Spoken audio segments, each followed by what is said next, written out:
don't know if it's part of the show. Welcome to the show. If you don't know, it's part of the show.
Wait a minute.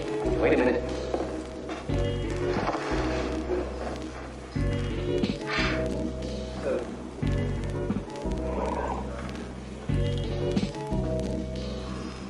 You know, this is, excuse me, a damn fine cup of coffee. A damn fine cup of coffee. A damn fine cup of coffee.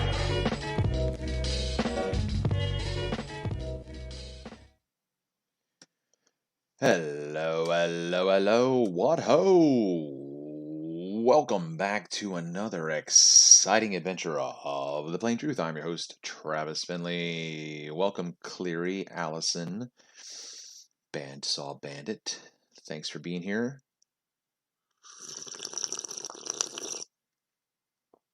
I was going to try to pull up the music from Gleam during that whole opening, but for some stinking reason, my VLC is not wanting to open that file.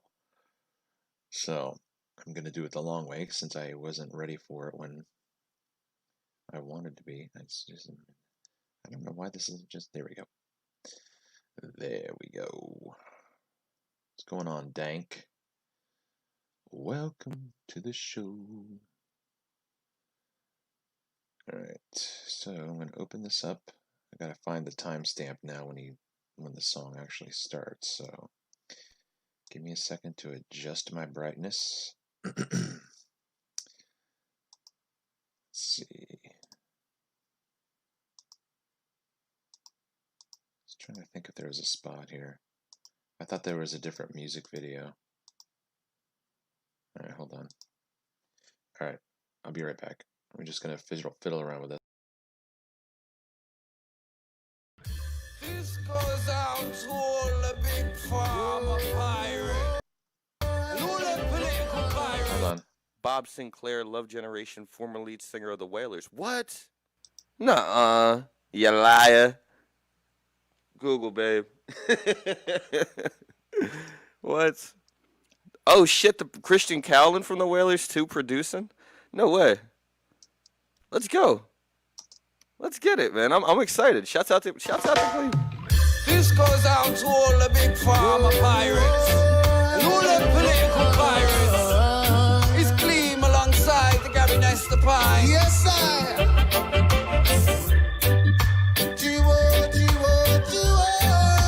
No way, that's dope, bro.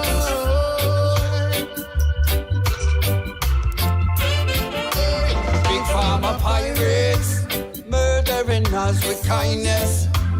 People are just your brightness.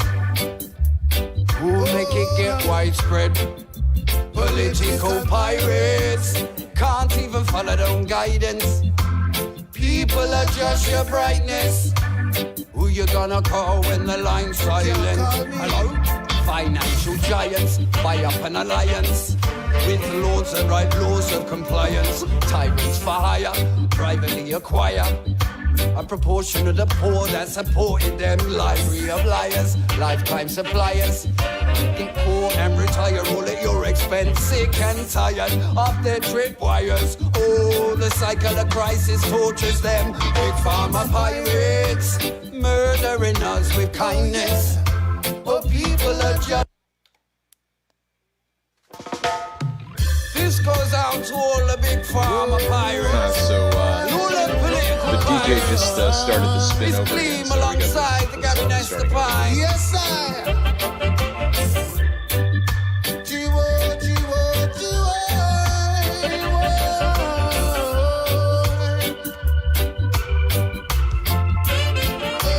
Big pharma pirates murdering us with kindness.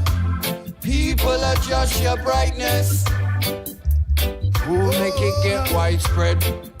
Political pirates can't even follow their own guidance. People are just your brightness. Who you gonna call when the line's silent?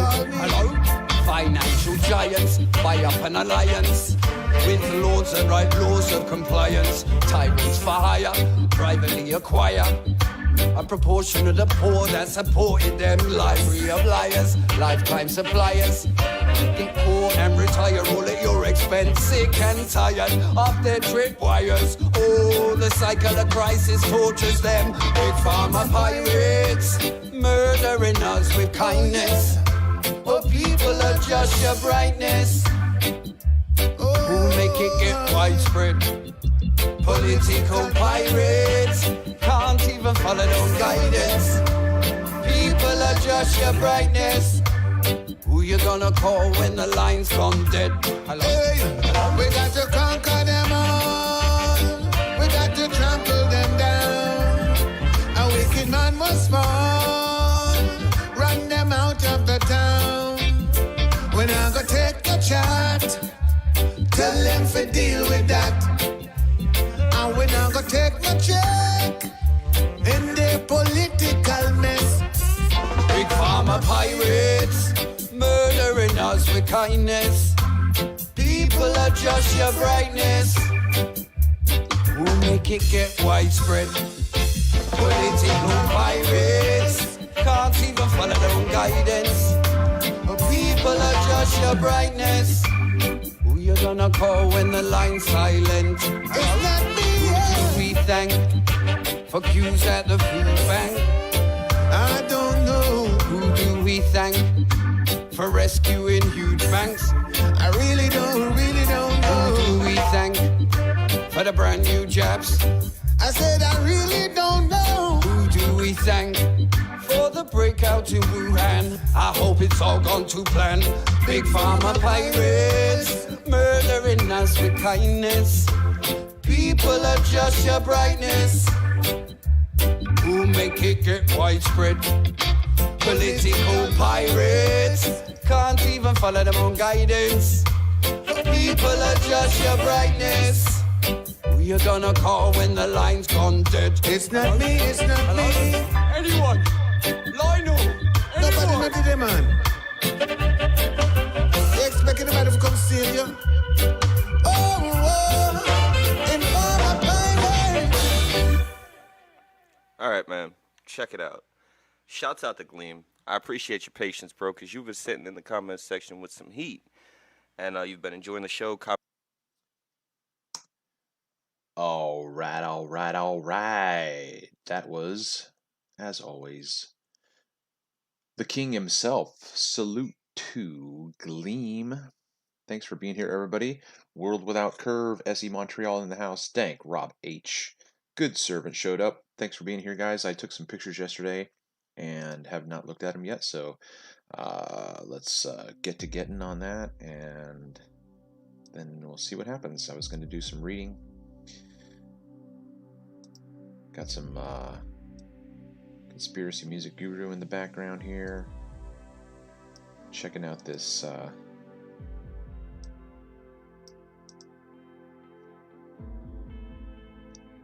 freighter here. Seeing if there's anything to see. Got some good stuff yesterday, even though the conditions weren't great for the islands. Had some good horizon shots. So let me know if the music is okay with the sultry sound of my voice, so you can see over here. I really wish that the see how that clouds up right there? I wish that wouldn't happen, because there's a oil platform right there.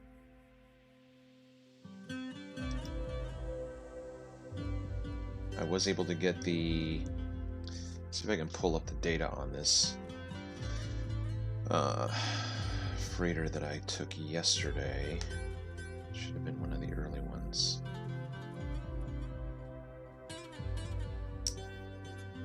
Let's see. I think that this could be it, because if you looked at it sideways, we cannot see the hull. So this is a container ship, and it's called the One Stork. So it looks like all that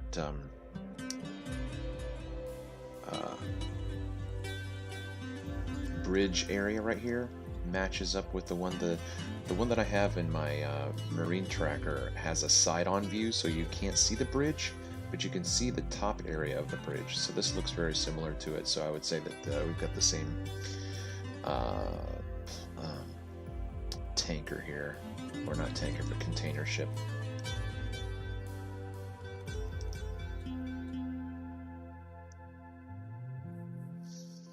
And then this is one of the supply ships that goes between all of the platforms. Just getting some horizon images. That's my nephew. He wanted me to take a picture of him. Everybody say hi to Elliot. Well, that was a good shot. That was Calvin taking a jump. Look at that.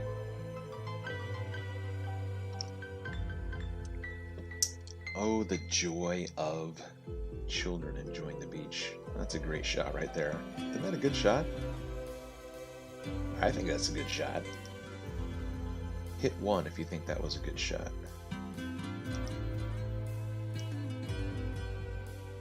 Alright, so we've got this boat out here. Let's see. That's the naked eye vision. can see that the horizon is beyond the boat there, just by way of notation, that's all, you know, just make a note.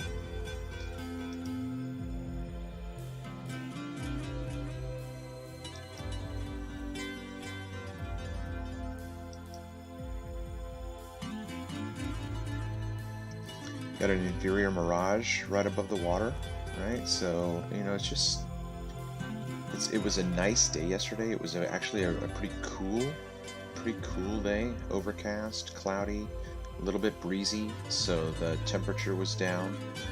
But I'm telling you, I see these inferior mirages in all temperate climates, so I just don't believe that there's any rhyme or reason to this. I think there's another variable there that we haven't been considering. That's right, you better be hitting the 1 on that one.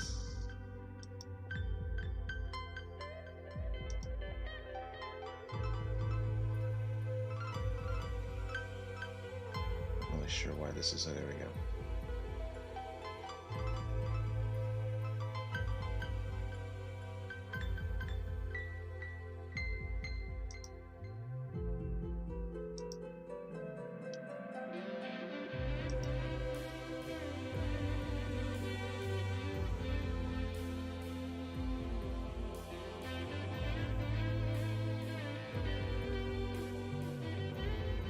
Who's, oh, Essie, are you talking to, Yonkins? I don't see anybody, and then Essie's, like, bawling somebody out. I'm like, who's he talking to? Hey, John Lloyd.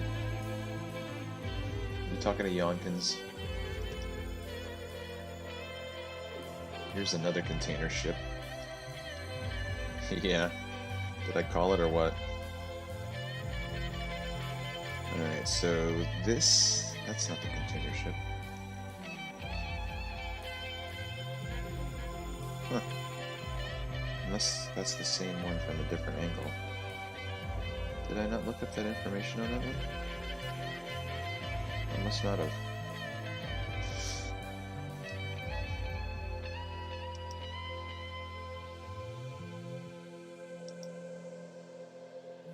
Get some images of the containers going behind the platforms. I wanted to try and get these guys passing each other in the bread and butter, but didn't make it in time, so I just missed them because I was filming the container ship going behind the platform. So you can see that this boat is on the horizon. This is the let me pull it up real quick. This is the offshore supply ship Captain TLE, Captain T Lambda Epsilon. That's the supply ship running back and forth. And then this is just a trawler right here. I think this boat is called the Yonkins, I'm pretty sure. Flat Earth Data, what's going on? Thanks for being here, everybody. Enjoy the footage.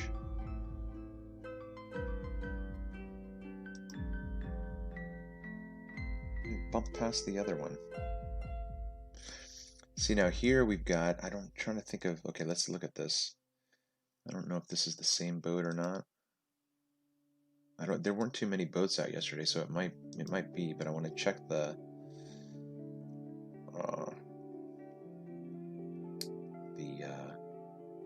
timestamp on it.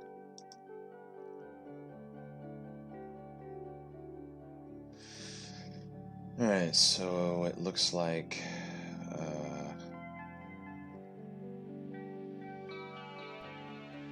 it says 12 p.m. That would be 9 a.m. Did I take this at 9? I don't think so. Did I? Maybe. Alright, so let's go to the next one.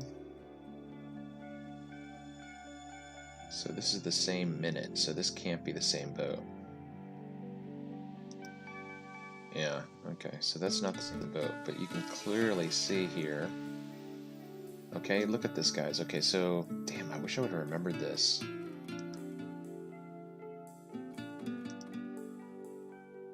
What the heck? Where'd it go? There it is. Alright, Okay, so I'm going to go back and forth. Okay, you see this boat here? Alright, let's go back to the file. Alright, so this is 321. Alright, so that's the zoom 321. This boat is on the horizon, right? This boat is on the horizon. So, let's go to the next boat. Look at this. Alright, these are the same focal length. Same focal length. This boat is on the horizon. This is the same minute. Same minute. Got it? So we've got, what we have here is,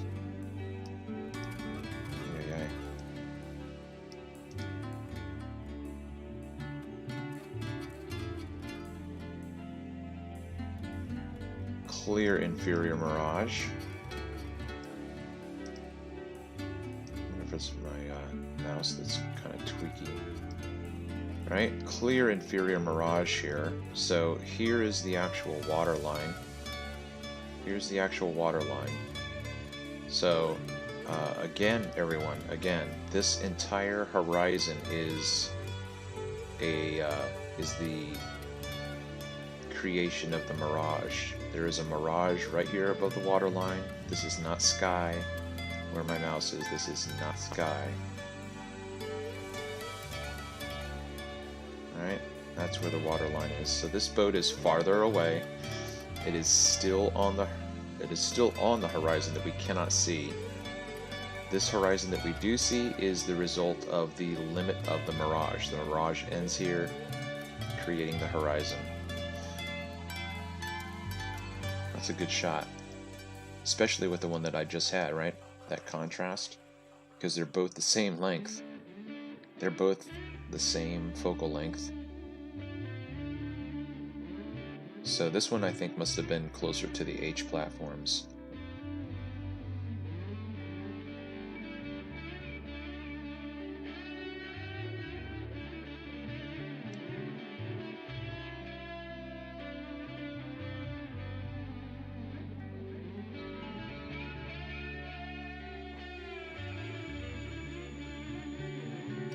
This thing is dragging. I thought it was at the end of the clip.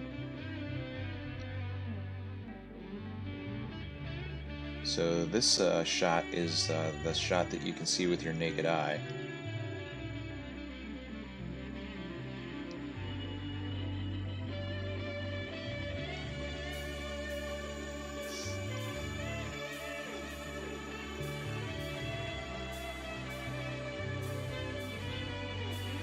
A little parallax going on.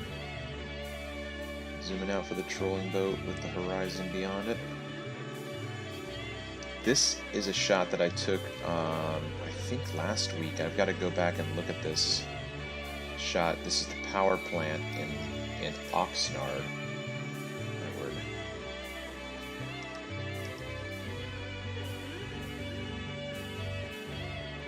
That's the power plant in Oxnard. I thought I had a clearer shot yesterday, but you can clearly see an inferior mirage right there of all this land that's going out.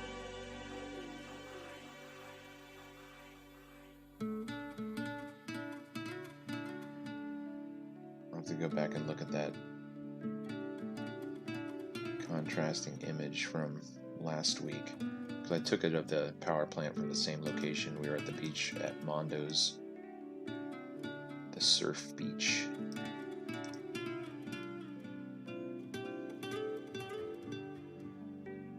Ooh, that's a good shot. There's an inferior mirage right there. Yeah, that's awesome. Fantastic.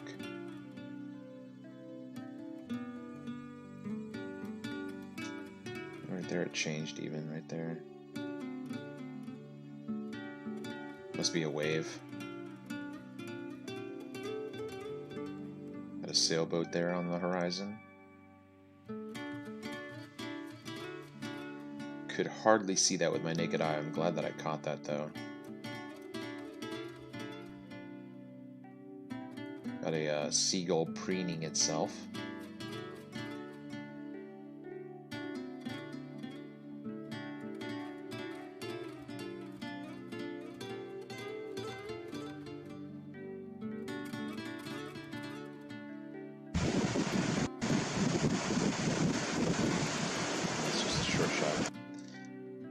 keep steady.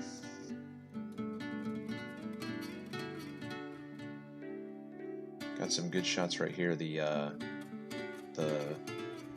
base of Grace. This is platform Grace. What's interesting about this, guys, is look how much land. I've never seen this much land behind Grace. If you go back to the footage that Sean G wet his pants over when I gave him the footage with the I'll pull it up real quick.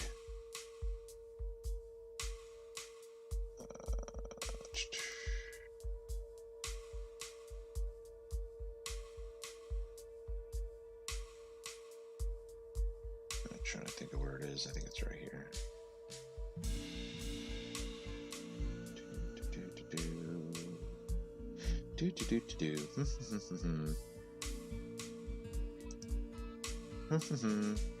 What do you call it? Let's see, trying to think of it.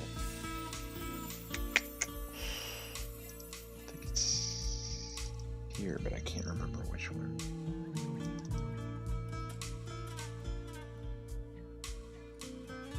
Where's my view?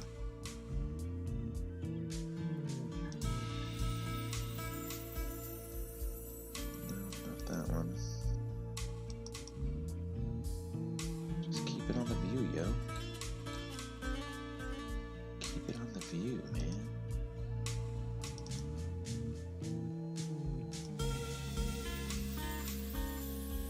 I don't know why I don't have the stills.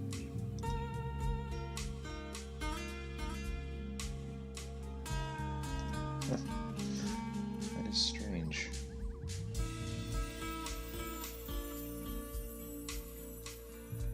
Just trying to think of where it could be. I'm not going to fish for it anymore. Okay.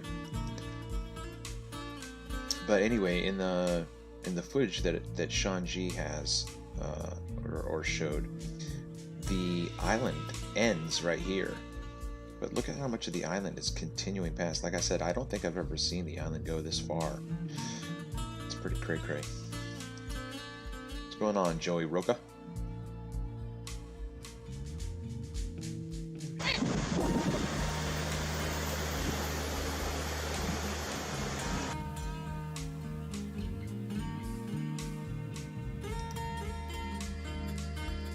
It's very breezy, as you can see. I think that was my daughter poking her face in. If that was her, she's gonna do it again. I'm like, don't put your face in front of my camera. There, she did it again. Little stinker.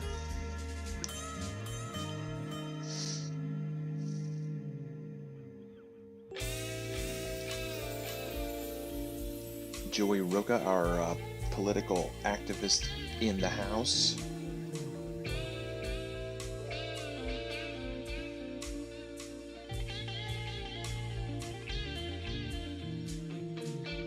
So what's interesting right here is that, like, can you guys see this little nub right here? Like, what is that? Because it's been there the whole time. Is it? Is it moving? I thought it was there the whole time. Hold on. I gotta go back and do that again. Right, there it is. It's right there. I'm gonna put my mouse right here.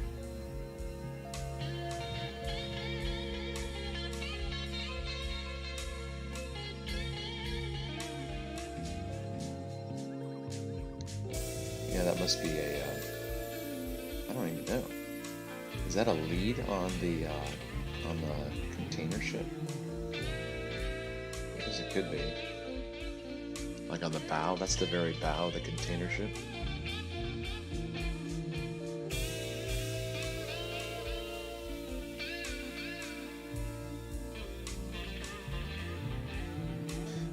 So what you guys need to, let's just stop real quick right here.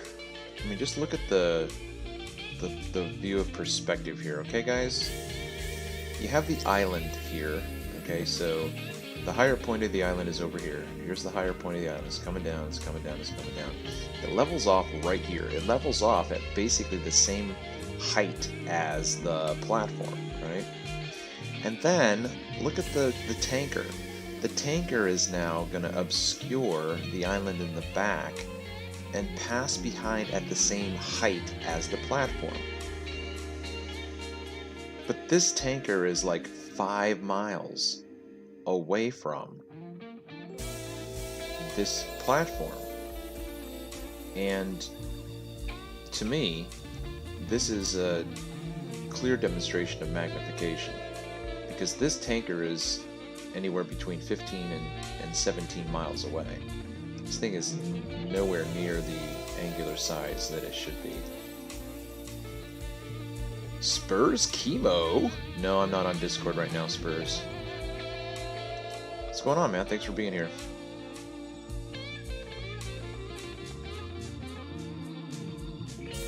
I am on Discord, but I don't have Discord open right now.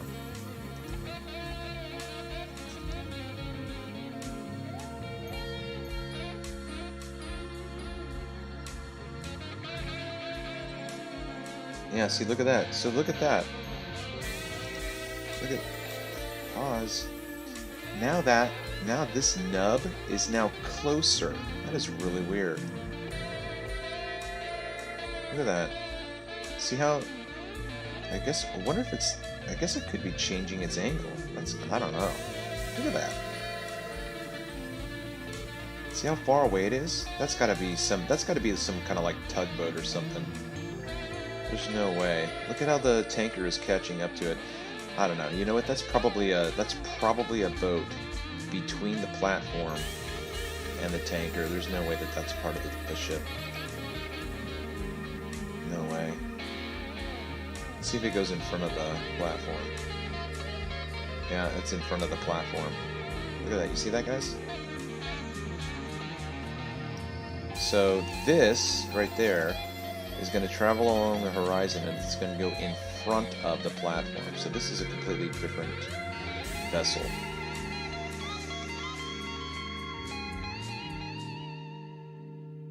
Right there.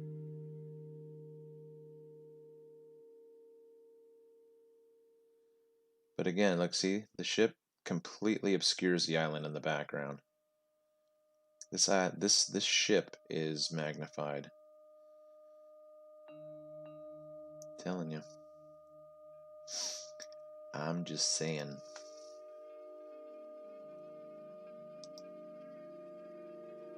Got some great legs. Platforms are showing us their legs today.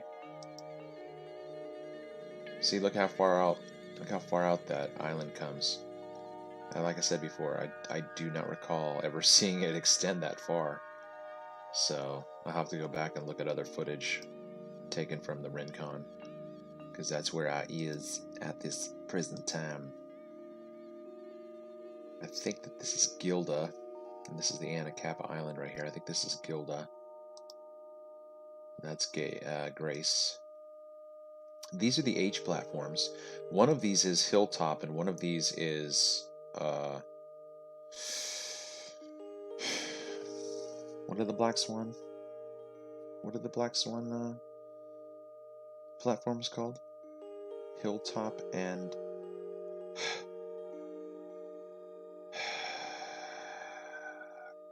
can't remember. But these two of these are going to be the Black Swan from the southerly position observation point. Look at this fantastic shot. Clear inferior mirage right here. Boom. This is an inferior mirage. I've never captured the platform like that before, so that's a good shot there. Watch this.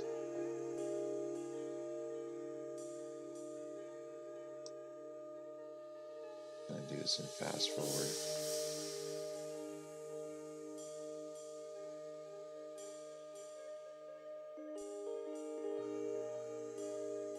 You know, I would say that that's an inferior mirage. If it's not, that is the lowest I've ever gotten. I can't imagine that that's got some other base at the bottom.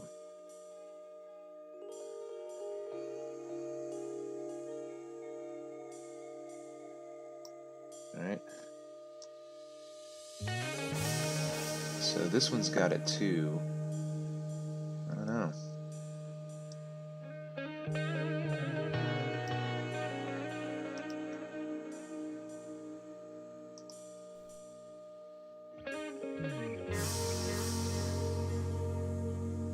This is the second recording.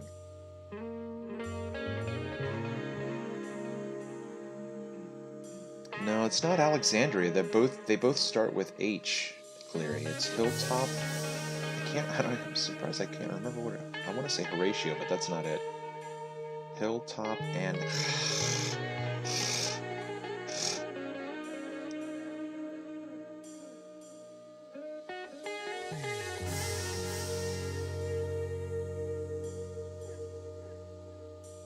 that is crazy if that's if this black section down here at the bottom is not an inferior mirage, that is the lowest shot I've ever gotten on this platform.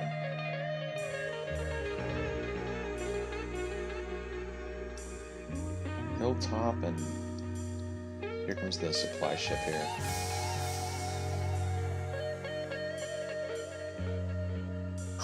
I'm totally racking my brain on that.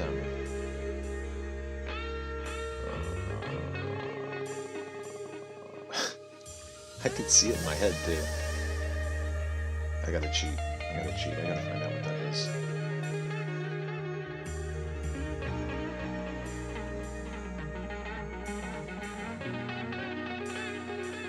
I'm not gonna waste my time with it.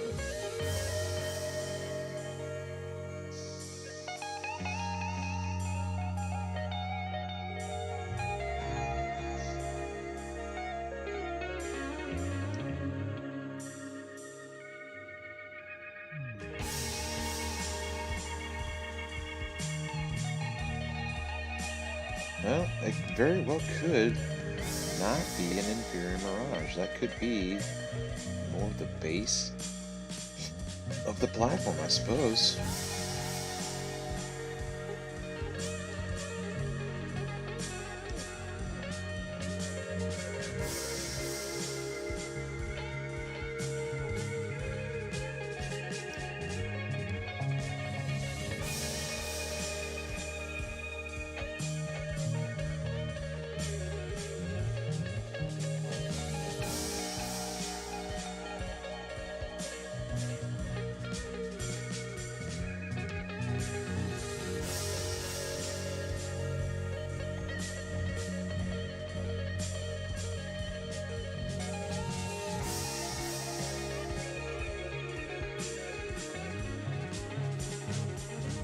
Kind of see it changing, right? You see it?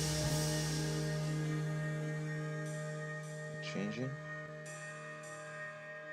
I'd have to go from because like this is the third. Yeah, look how it's getting smaller right here. It's getting smaller. Habitat. Awesome, Dank. There you go, man. Habitat. Boom. On the tip of my tongue. Tip of my tongue. Alright, so like I said, I'll have to go back and maybe take some stills of each of the 3 sessions that I was recording. So this is the extended view. All these platforms are right here. Boop, boop, bloop, bloop.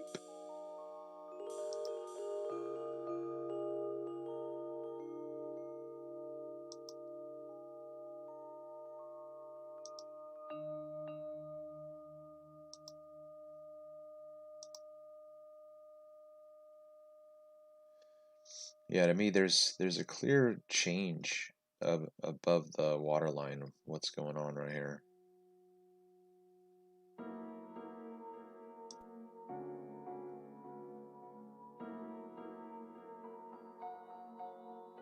Clear change, totally.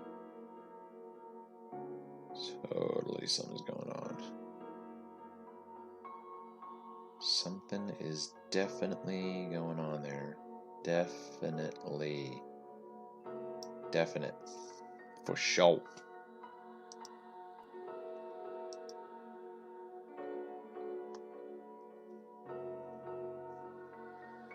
I got more video here than I thought. Oh, this is a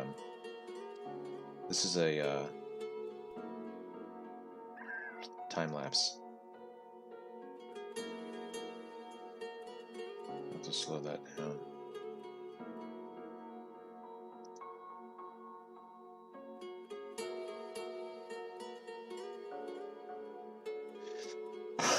I don't usually go for time lapses.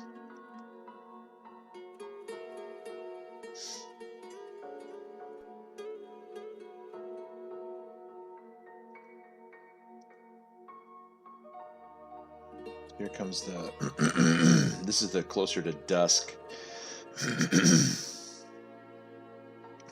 I think that this is Gale. This is the third G platform from the right. It goes Grace, Gilda, Gale, and Gina. I believe that this is... What is that? I guess that... Oh. This must be a time lapse. Looks like there's a splash out there.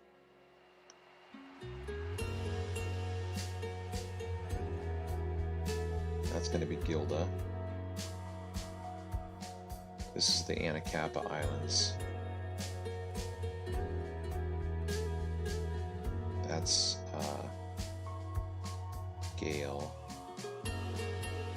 There's the island with its lighthouse there. Excuse me. That's the end of the reel. End of the reel. Well, if anybody wants to jump on, I will open Discord if you guys want to jump on and have some chatsies. But I don't want to leave you guys out of the loop, so if you are interested in hearing some discussion, it'll be an open panel. So if you are interested in joining, tag me and I will get the ball rolling on that. What time we got? Yeah, I've been going for about 40 minutes now, so let me open up Discord. Hopefully that won't tank my CPU too much.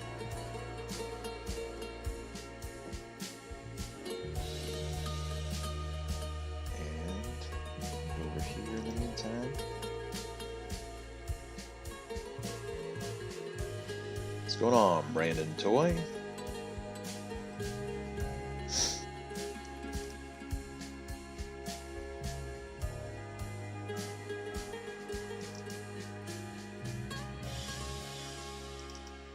Alright, so we'll open up Sandra 1. I think this Sandra 1 was more personal stuff, taking pictures of the cousins and the nephews. But there are some images here. So I'll do that real quick.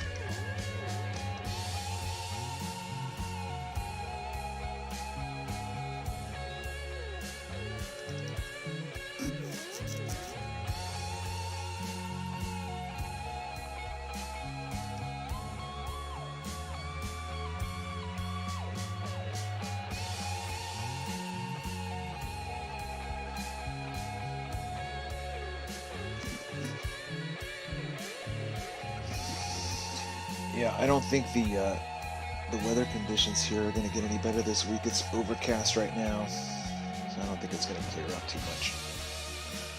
I will try to get out on observations with Captain Joe Mama, either today or tomorrow. Going to put him out on the water and get his coordinates and try to get an idea as to how that all looks.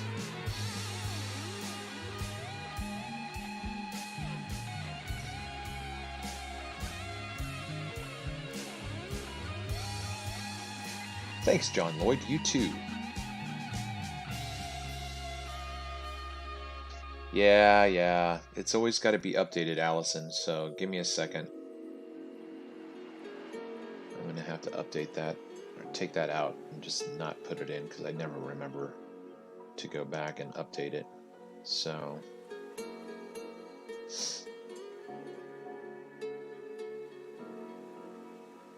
let's see.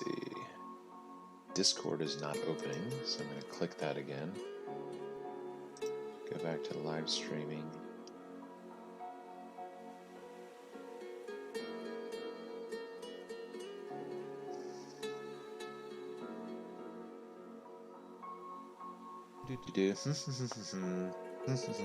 Do. Shout out to Slice Barcane. What do you call it?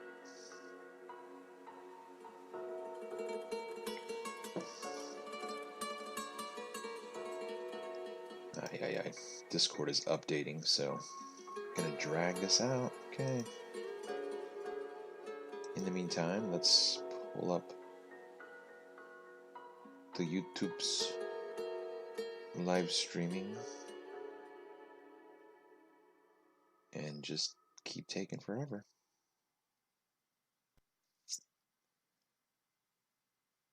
Can't handle the... my laptop cannot handle the load. Can't even open up a picture right now.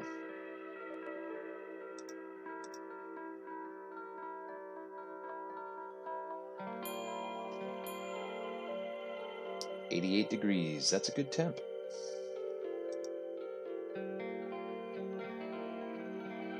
Discord says, hold tight. Loading Discord.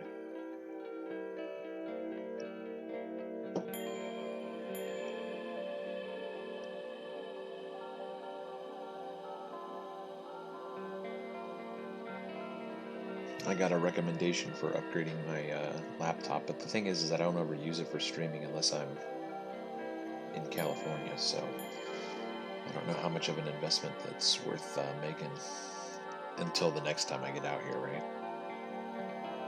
Am I right?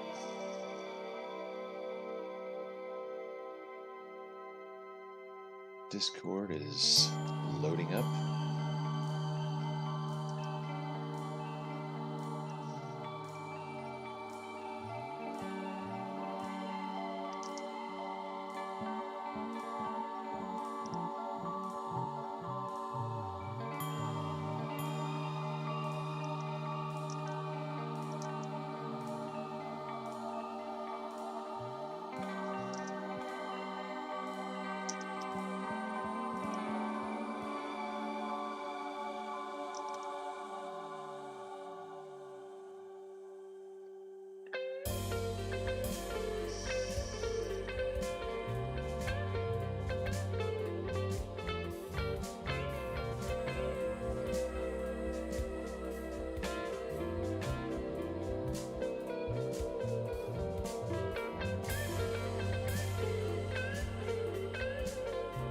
Alright, so, dead air.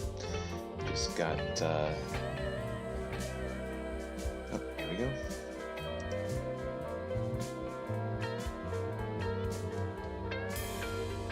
Alright, I shall be putting the link in soon, and if you want to join, click that link. That'd be fantastic. Allison, sounds like you might want to join, and that'd be fantastic.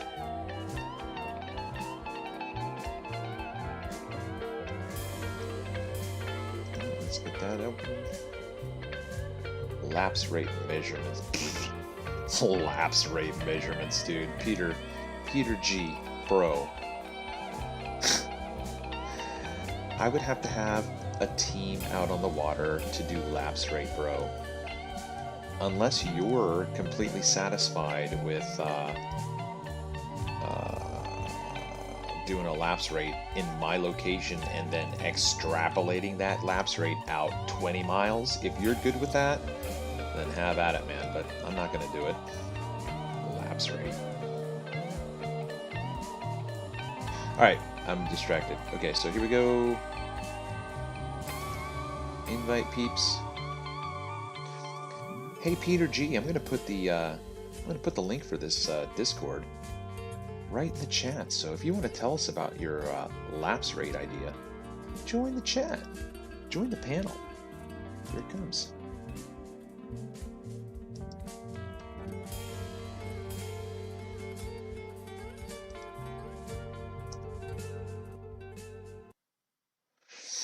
All right, so there's that. Let's get this live stream. See what happens. Let's see if we get any takers. Join the panel, everyone, anyone, everyone and anyone.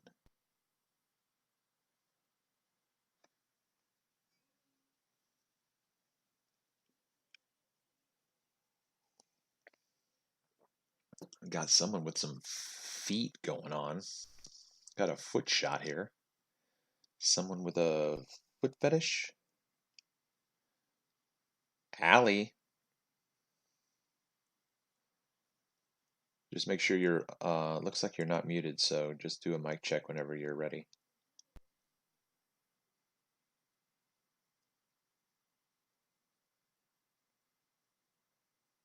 I don't know. I think it has to do with running too many programs for my my CPU, to be honest. So I had a pretty good show the other day with Streamlabs or with Discord, so I'm not really sure why it's lagging right now. It says that you can't do anything for 10 minutes. What does that even mean? Oh, wait a minute. Oh, that's because you're joining. Yeah, I put up a filter wall for people who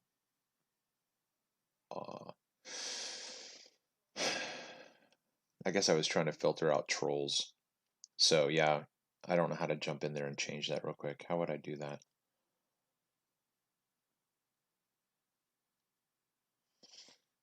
What was that under? Sorry, Allie.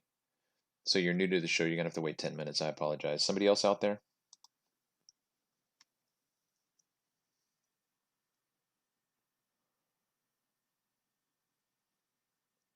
Yeah, that was, like I said, that was just to get rid of the trolls. All right, so Peter G says, so do two don't know the observation matches the standard model. I have no idea what that sentence even means.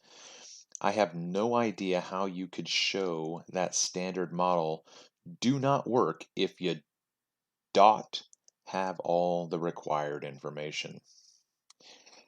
I'm not really sure what to say to you on that one, Peter. I mean, I can kind of get the idea of what you're saying, but that wasn't really well put, if you understand my meaning.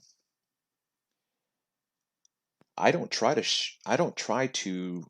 show the standard model, so I'm not sure who you're talking about. Oh, welcome to the show, Stingray. So glad you're here.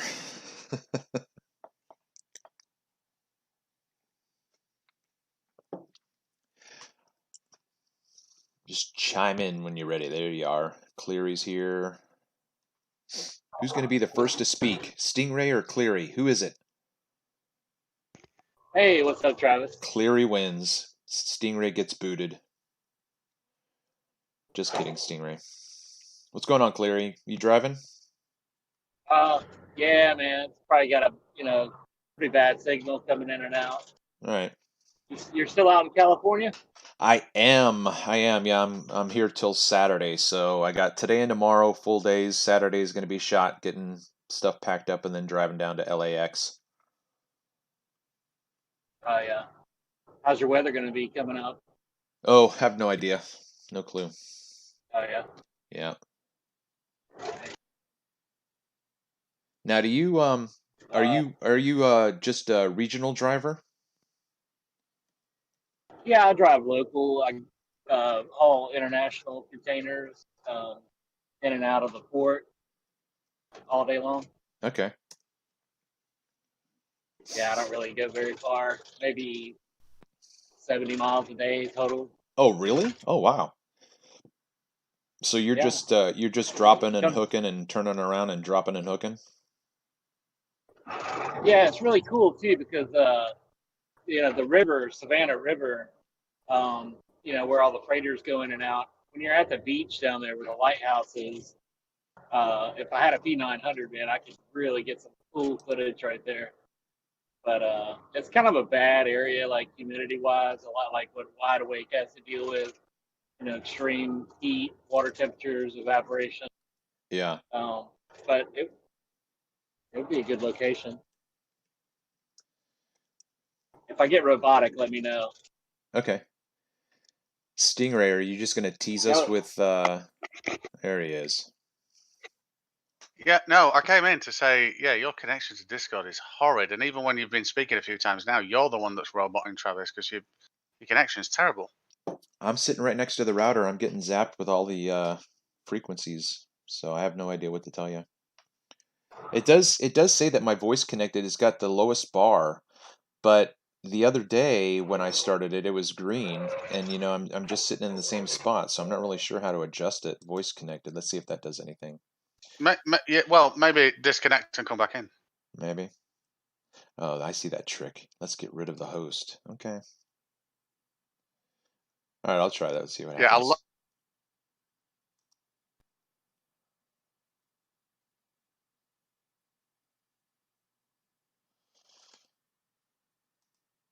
God, for a while there, you had the sun on the.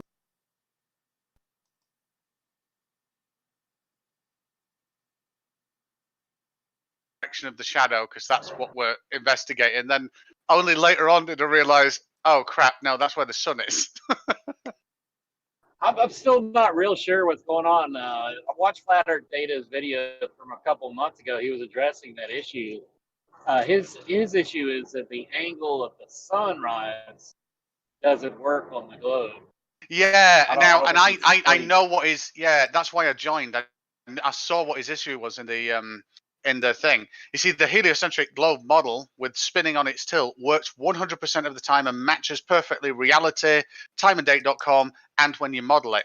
The only times that won't work is if you make a mistake in some of that. And the mistake that I saw in the video, and the primary reason why I joined, was when you rotate an object on its axis, which is the 23.5 degrees, you need to then rotate it around that axis. You can't rotate it around world coordinates anymore, because that means that axis will then oscillate. And that's not what the Earth does. That's not what the heliocentric model does. So what Flat Earth Data was doing is he was rotating it round, which is the same thing as having a snapshot in time, but changing the seasons rather than a day. So yeah, that's why I jumped on, and that's why I did my model, and then I did it live once, and then I altered it to his standards, and then yeah, demonstrate the same thing every single time. Can you guys hear me? I don't know. I have to look at it a little bit more. Hey, who was that? That was me. I was just first schema jump in. I was just checking to see if my mic was working. Discord said that my mic wasn't connected, so yeah, it's still giving me a low bar, but Flat Earth Data says I sound okay, so no worries, no worries. You sound all right on YouTube, but you sound well when I was listening to you on YouTube. But when I came in here, you did sound roboty a few times. Okay. If it works, it works. Yeah. So yeah. You guys want to bring up? What are you guys talking about? I've been out of the loop on vacation. I haven't watched any streams at all. So, talking about some sun image. Yeah, just Data. He's out there. I don't know if he wants to come in or not, but go ahead, Stingray. It's just I saw something on Ranter's Flat Earth Data and his very, very poor attempt at trying to model the heliocentric model, but then just getting it completely wrong and saying, "Hey, look, it doesn't work." So I felt the need to jump in and do it correctly, in which it worked 3 times after I did it correctly 3 times. And I even showed Flat Earth Data what he was doing wrong, but no, wouldn't admit it. But he just did the normal thing. I showed you up and you are wrong, therefore I win, and this is the end of the story, therefore I win. Yeah, that's this was on Jose. It was on Ranty. Ranters. Ranty. But it's an ongoing discussion. It's not over yet. So we'll see what Flat Earth Data comes up with. Did you send him your, I guess your modeling file from Blender? And I got his, and his works fine if you actually just rotate it on the axis of the Earth rather than the global axis. His would have worked fine as well, but he didn't do that. And then he did the ridiculous thing of rotating the sun. And it's like, no, that's really not how any of this works. Why don't you just turn the sun into a bouncing ball and bounce it around if you're just going to make shit up? So, yeah. There you go. And to be honest, I did it live, which means anybody that downloads Blender can follow along with what I was doing on Ranty's show and do exactly the same thing and get exactly the same result. So it's not like anything's even hidden.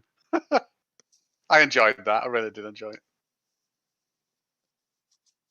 But I didn't know there was a contention that flat earthers thought that time and date and the heliocentric model didn't match. That's weird. That was news to me as well, to be honest. Why does time and date not use a globe?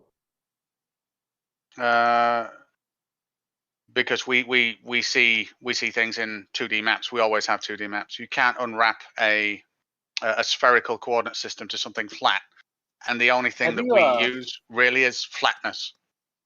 Have you ever seen a flat or a curved topographical map? Sorry, say that again. Have you ever seen a curved topographical map that actually shows you the curvature? I mean, I see an Earth curve calculator, which is just a math equation, but I've never seen a topographical map that's actually got curvature measured in it. I don't know, elevation and curvature are not the same thing, but even when I go into Google Earth and I do an elevation measurement, it's a flat map. It's based on sea level, and the elevations are pretty accurate, I would assume. And I don't see any curvature anywhere. Have you ever seen any? On a topographical map, no, you wouldn't. I doubt whether you'd want curvature in a topographical map, because it would be. I mean, it seems like spherical. Yeah, but curvature implies that it's one direction, but it isn't. It's every single direction.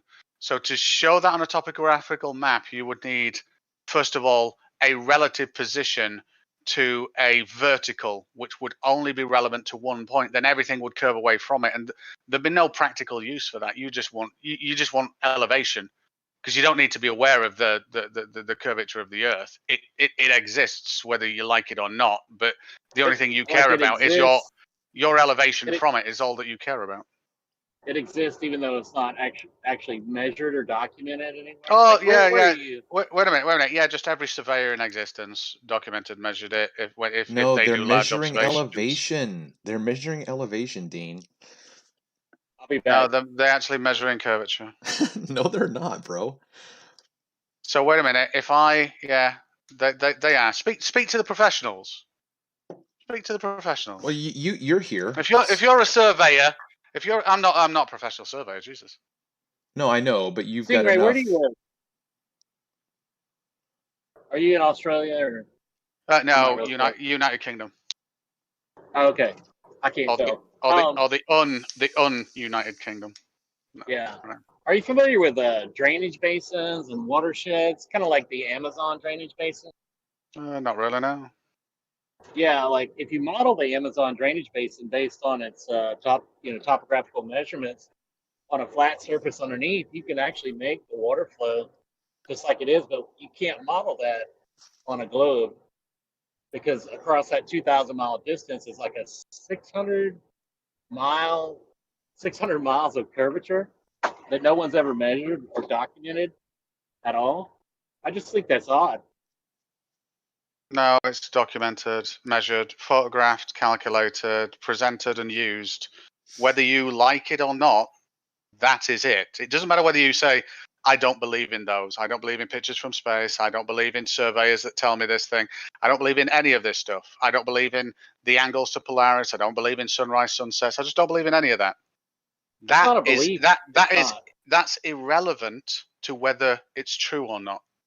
I know what you're saying is true. I would just like you to show me where it's measured somewhere, not how you measure it or theorize about measuring it, but where it's actually measured.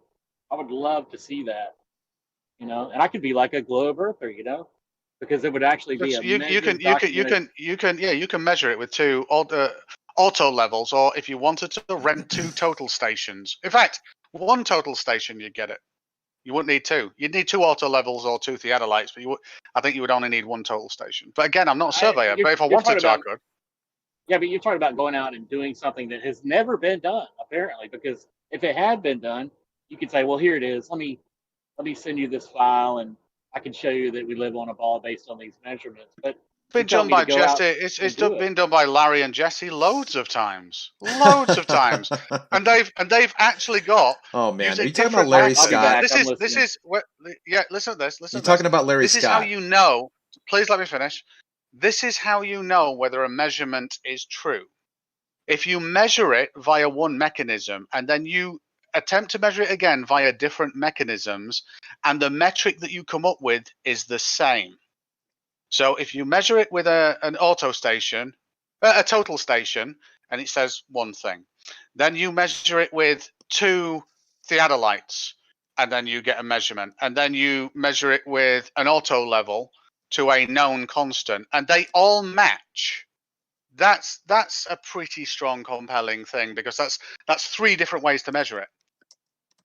Yeah, okay, that's a great story, Dean. Show us. Okay, I know we're going to go back and forth on this. Okay, they are measuring distances. They are measuring elevation. Okay, that's it. The only way that you're going to get curvature is to bring in an outside metric and impose it on the distances and the elevation that you measured. Now, again, my question was, are you talking about Larry Scott? Yeah, Larry. Well, I think his surname's Scott. Yeah, I know it's Larry. Right. So I heard a bit of that on Jose's the other day, and then I just went back and found out where he started his discussion, and I addressed it in brief. But again, it is in my opinion easily dismantled in terms of what he was doing. He presented on screen an orthographic view of perspective. So he dropped the height of the. Wait a minute. Let's just concentrate on that 2 seconds, just so we're clear. An orthographic view contains no perspective. Okay, then you weren't paying attention to his diagram, because he clearly dropped the height of the observation on his display. He was showing you that it dropped. He was showing you what his astronomical horizon would have looked like, and then his view to the tower. Yeah, that's not that's not perspective though. That's orthographic, and all that shows is difference in elevations, which shows a dip angle, which to a rate which matches the curvature of the Earth. It shouldn't dip if it was flat. End of. Okay, so let me try to go back, since we don't have the screen pulled up right now. He showed his elevation with a little triangle as his observer. And as he's looking out across, his observation should have been higher than him, but it wasn't. It was lower.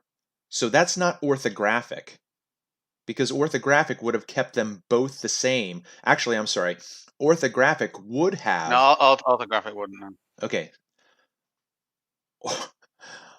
Orthographic would have. Orthographic would. Wait a minute, just really quickly. Orthographic in that circumstance would show a curve which would drop things away in the distance. Now, orthographic just based purely on elevation without taking into consideration the curve, then absolutely would. But when he plotted that and shows you that it's dropped, and he shows you in reality that it's dropped, the only way to have that higher point lower than him from that auto level is for the either reality to warp, I'll give you that one, or for the Earth to be curving away. No, that's absolutely false. So again, if we just took a straight, if you were just going to draw on a piece of paper your elevation at say 100 meter, let's just do 1,000 meters high mountain, right? And you're going to put yourself on top of that mountain, and you're just drawing a picture. It's not to scale. It's not even accurate, because you're standing on top of the mountain and there's trees around you, blah, blah, blah. So then he draws, or then you draw 28 miles away, a mountain that is higher than you with a tower that should be higher than you. That would represent an accurate orthographic view because you're on the same plane, you're on the same horizontal. Your height is 1,000 meters. The other mountain is, say, 1,200 meters with a 500-foot tower, whatever. That is going to be higher than you. That is what you guys have done. I appreciated you. Wait a minute. I appreciated you using meters there, but then when you switched to feet, I know, because I didn't want to butcher it because I was gonna, I was probably gonna say too many meters for the analogy, but whatever. Oh no, I get what you're saying. And no, I get what you're saying, and that would be an elevation only orthographic view, and that's fantastic. That is a flat Earth there, right there, which means now looking across that to that top of that tower, which I believe was red and white, to that point, which is higher than him, the auto level would have to be pointed up. Now, here's the thing that you've got to contend with and explain. It had to be pointed down. Now, that's not what happens if the Earth is flat. That's not true. That's absolutely not true. It absolutely is. That's what physics says. Yeah, physics doesn't take into consideration the conditions of the medium through which you are looking. Okay, refraction is going to... Wait a minute, just really quickly, because every time you say a statement that's wrong, I'm going to have to say something. The surveyors, if you ask them, don't take my word for it, ask them, do you take into consideration atmospheric refraction and what is the variance that can occur? What's the error tolerance? They will tell you. And on that total, I think he did, and I think you might have even asked this, and he told you that the difference would be arc seconds, which would make it have a variance in the distance of plus negative less than 10 centimeters, which doesn't account for the fact that he was looking down X amount of meters. All right, so we've had someone join. Can you say hello? I don't even know. Let me put my mouse over and see if it's doing. Okay, seems like it's Larry. Have you joined, Larry? All right, feel free to jump People in on whenever. mute where they can't talk.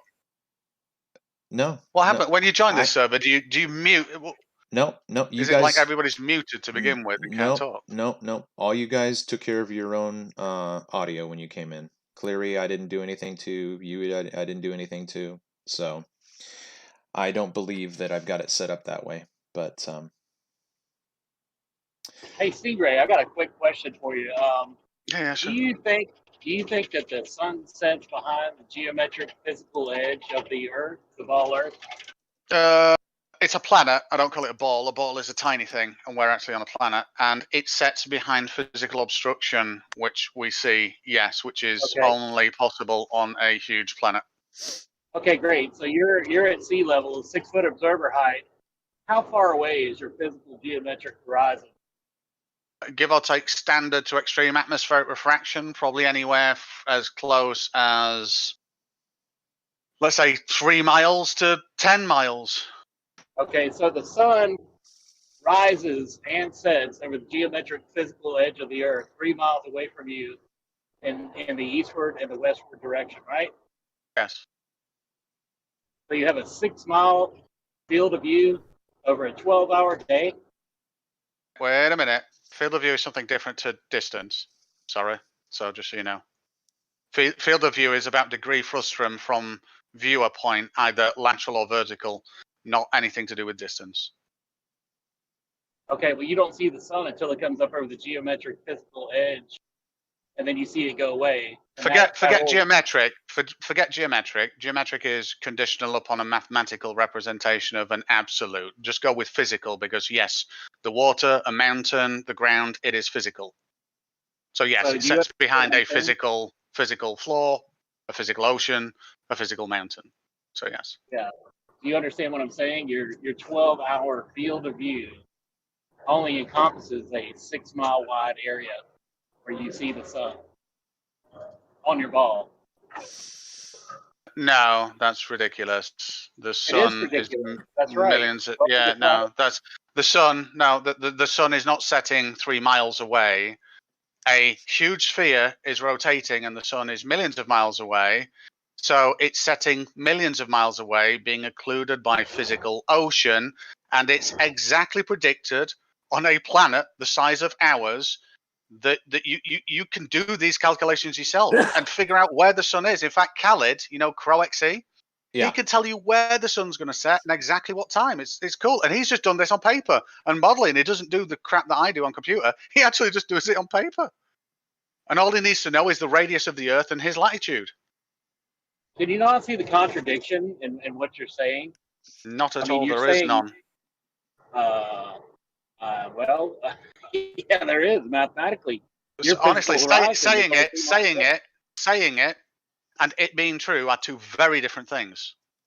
Right. As you now, if I take you on your face value and you say, "Hey, this is true," and I think, "Well, hang about, you could be right," or the whole of the rest of civilization, including scientific understanding and physics, as well as mathematical models with absolute. Even if I didn't have a peg in this race or whatever the expression is. Wouldn't it be more likely that the sun is actually rising very, very far away from you? And also, why? I mean, you of course understand perspective, right? You look down the railroad track. Yeah. You see things. I don't need a railroad track to understand perspective. I can do perspective view transformations of 3D scenes myself. So I don't need train tracks to understand that. Why is your horizon immune to angular size reduction when it comes to the sun? Why is my horizon immune to angular size reduction? The horizon is a point in space. A point has no size. So I don't understand your question. Well, a big ship goes away from you. It's going to get smaller in the distance. That's a ship, yes. That's not the horizon. Okay. So now we've got a ship. A ship goes away, it gets smaller because it has physical dimensions both laterally and vertically. Like the sun should if it was local. That goes away and gets smaller. All things should. Double the distance, half the size. Basic perspective 101. So you understand that the sun actually gets smaller as it goes away. Absolutely doesn't. I've got a solar filter in front of me that says it absolutely doesn't. And guess what? If you work this out with first grade trigonometry, let's say 1 unit high. That's how high the sun is at zenith to me. 1 unit. How many units does it take to get down to the horizon? How far would it have to move in an order of height magnitude? And the answer is an astronomical amount. Even if it moves 69, it would only be at 45 degree in my vision. So if it's 3,000 miles high, it would have to go hundreds of thousands of miles to even start touching the horizon due to perspective. Yeah, DICRH presented a video yesterday on the Tinfoil Hat show, and he was showing the sun go away due to atmospheric light extinction above the cloud level. But when you're down below the clouds in our refractive zone here, the sun actually gets refracted down as it goes away from it. We don't live in it. Wait a minute. There we go. So here's a common misconception. The sun gets refracted down. That would actually go against all physics and known physics of light. Welcome to Flat Earth, Dean. Because density and Snell's law and Fermat's principle dictate that light bends towards a denser medium because the photon has been affected by the electron and the field created by them because it's a transverse electromagnetic wave. Now, let me just finish. Now, the issue with light bending down is that causes things to be apparently higher than they are normally. Light bending up would bring things down. I'm sorry that you don't understand this. This is you're talking La La Land. La La Land. C-Ray, when you see La La Land. Do you want me to explain? No, wait a minute. Do you really want me to explain this? No. Do you really want me to explain this? No. If you don't want it explaining, let me tell you what. I'll tell you what. Let's do this. When you observe the lighthouse in the distance and it's being refracted down, that is your inferior mirage. Do you disagree with that? Right. So what? Wait a minute. I'm going to show you a few citations. Okay, hold on. Hold on, just real quick, gentlemen. Real quick. Larry, I think you've been trying to get in real quick. Just mic check. Because I can see your icon registering, but once Larry gets his audio situated, I'd like to give him the floor if he wanted to present something for us to discuss. Can you hear me? Yep, gotcha.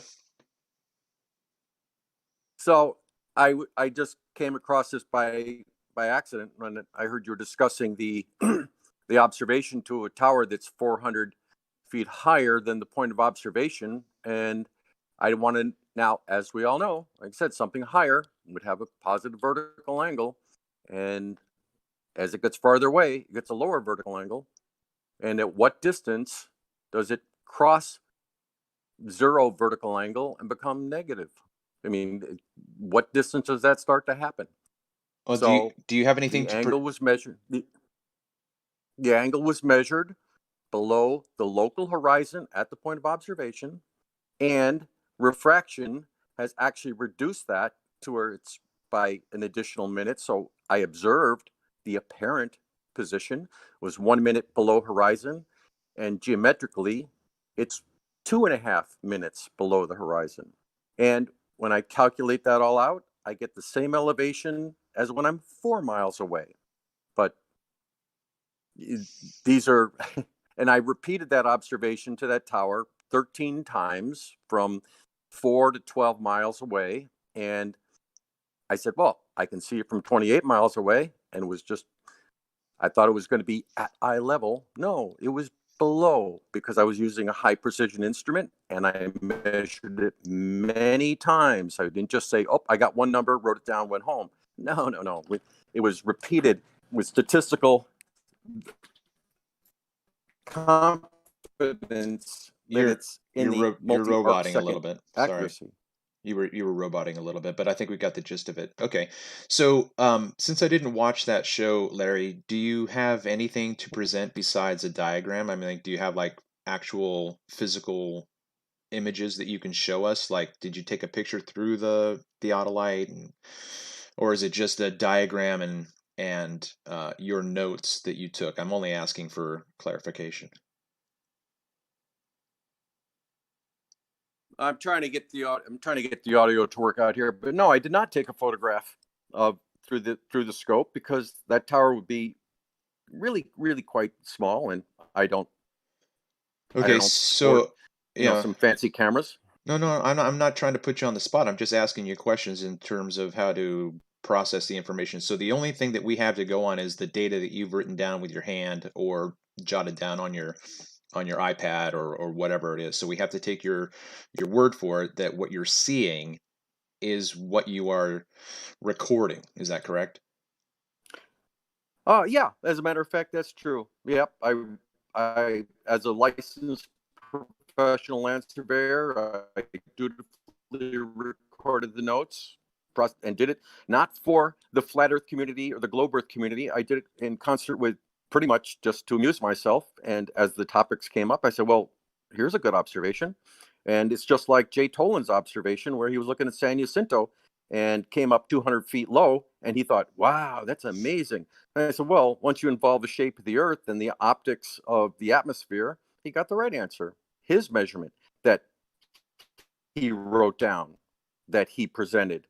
And I just applied the exact same maths as I did in that example as I did to Jay Tolan's measurement. In both cases, I get the correct answers. A hell of a coincidence. No, it's not a coincidence. These are public, and these are public access points. You come on out, measure yourself. You use, yeah, you're roboting, Larry. My equipment, you could write the numbers down. Yeah. What was your location? I'm sorry. Yeah, he dropped out. Maybe he's going to try to join back in.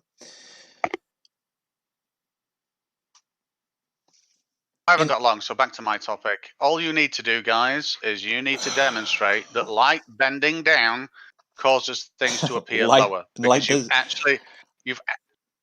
actually got that backwards. No, you guys are back engineering observations. So I've done this this is my own take on it, because in the past week, when I've been looking over an article that was written by some guy back in the early 20th century on Fata Morganas, I started putting together the idea that what they were doing is that they were taking what they were observing physically. So they see a mirage, and they see the image below the mirage, or they see the image above the mirage, and all they then do is extrapolate what they see to what they think light is doing. And so that is, they don't measure what light is doing. They see an image, and then they interpret what that image is presenting to them as light must be bending down, which then presents the image up, or light is bending up, which then presents the image down, which is Alice in Wonderland nonsense, where up is down and left is right, and a frown is a smile. Okay, you guys. Well, the no no the studies on refraction have gone from generated by measuring altitudes of prominent land features by multiple methods, and the study of optics in atmosphere and the gradient and the refraction constants, which Yeah, you're really bad, Larry. I'm sorry, man. Really bad. Really bad. I wasn't going to. 2,000 feet near the surface of the Earth has a very... Yeah. So, I mean, I know the rhetoric, Dean. I have not seen anything. Yeah, cool. I have not seen anything that is anything more than descriptions in an article of what's going on. Okay, so there's no. The only thing that I've ever seen, even including Andrew Thomas Young, are diagrams. The guy draws a diagram to show what he thinks light rays are doing. Light rays don't even And you're exist. saying that. Okay, and you're saying, well, call a light ray a path of a photon, but you're saying that's incorrect, then, are you? Yeah, I am.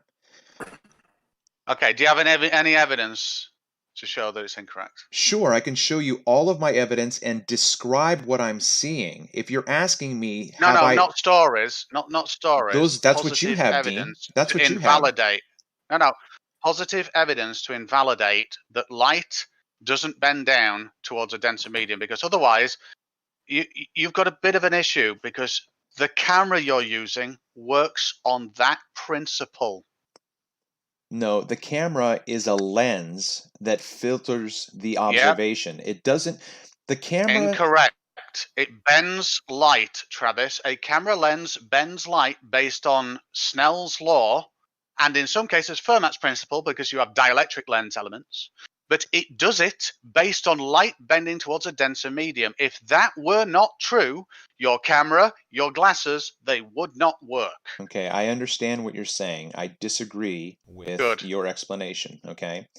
So when we talk about Snell's law or Fermat's principle or the bending of light through a medium, again, I believe, based on what I have seen, is that they are extrapolating out what they see happening with a laser through a prism, right?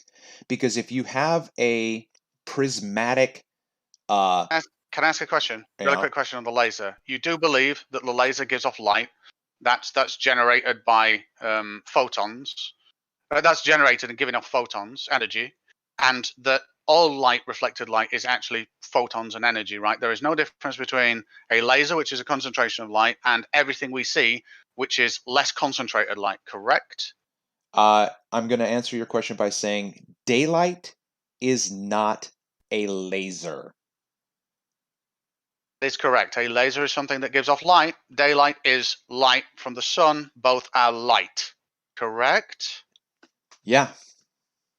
When you hold Awesome. Do they act different? Wait a minute, just really quickly. Last question. Do they act differently due to some unknown mechanism that we've yet to discover that would also invalidate glasses and all camera lenses and everything like that? do they act differently? I would say yes. Yes. Right. So now you've got a bit of a problem. No, I don't have a Because problem. the path of light through a lens can actually be optically measured and is done so by Leica or other lens manufacturers that publish reports on this, and they show you how much distortion you're going to get in the lens. And they do so with lasers. And when you go out there and you take photographs, it's exactly the same. And that is all based on the principle of Snell's law and light bending towards a denser medium. If that were incorrect or not true, we would not be wearing glasses the way that we do, and camera lenses would not Okay. work the way that they do. There's no medium interim of this. It's either a positive or it doesn't work. And the fact is, lenses are built using that principle that you're disagreeing with, and you even use those lenses when you're out there. I'm not. That's really Okay, weird right, to me. right. You're the one that's bringing up lenses. I'm talking about looking through the air, Dean. Okay, the air is not glass. The air. Okay, so now my question comes to this: do you understand different densities? Do you understand the different states of matter? Of course not. What are the state? What? Okay. So wait a minute. So we've got liquid, yeah, Yeah. and we've got gas. Yeah. They come under fluids, Yeah. right? Yeah. Brilliant. And then we have solids. We'll just deal with these two. We don't need to go into anything else. So we've got liquid. So we've got gas and liquid, and then we've got solids. Now, the density difference in the liquids or the gases, we can measure this, and it's that density difference in the gradient which we can actually use, and we can bend light, and we see light bending. Now, it's that Dean, gradient, I'm density. sorry. Listen, let me just finish. It's the density difference. Now, it doesn't matter whether it's a gas or a solid that's transparent.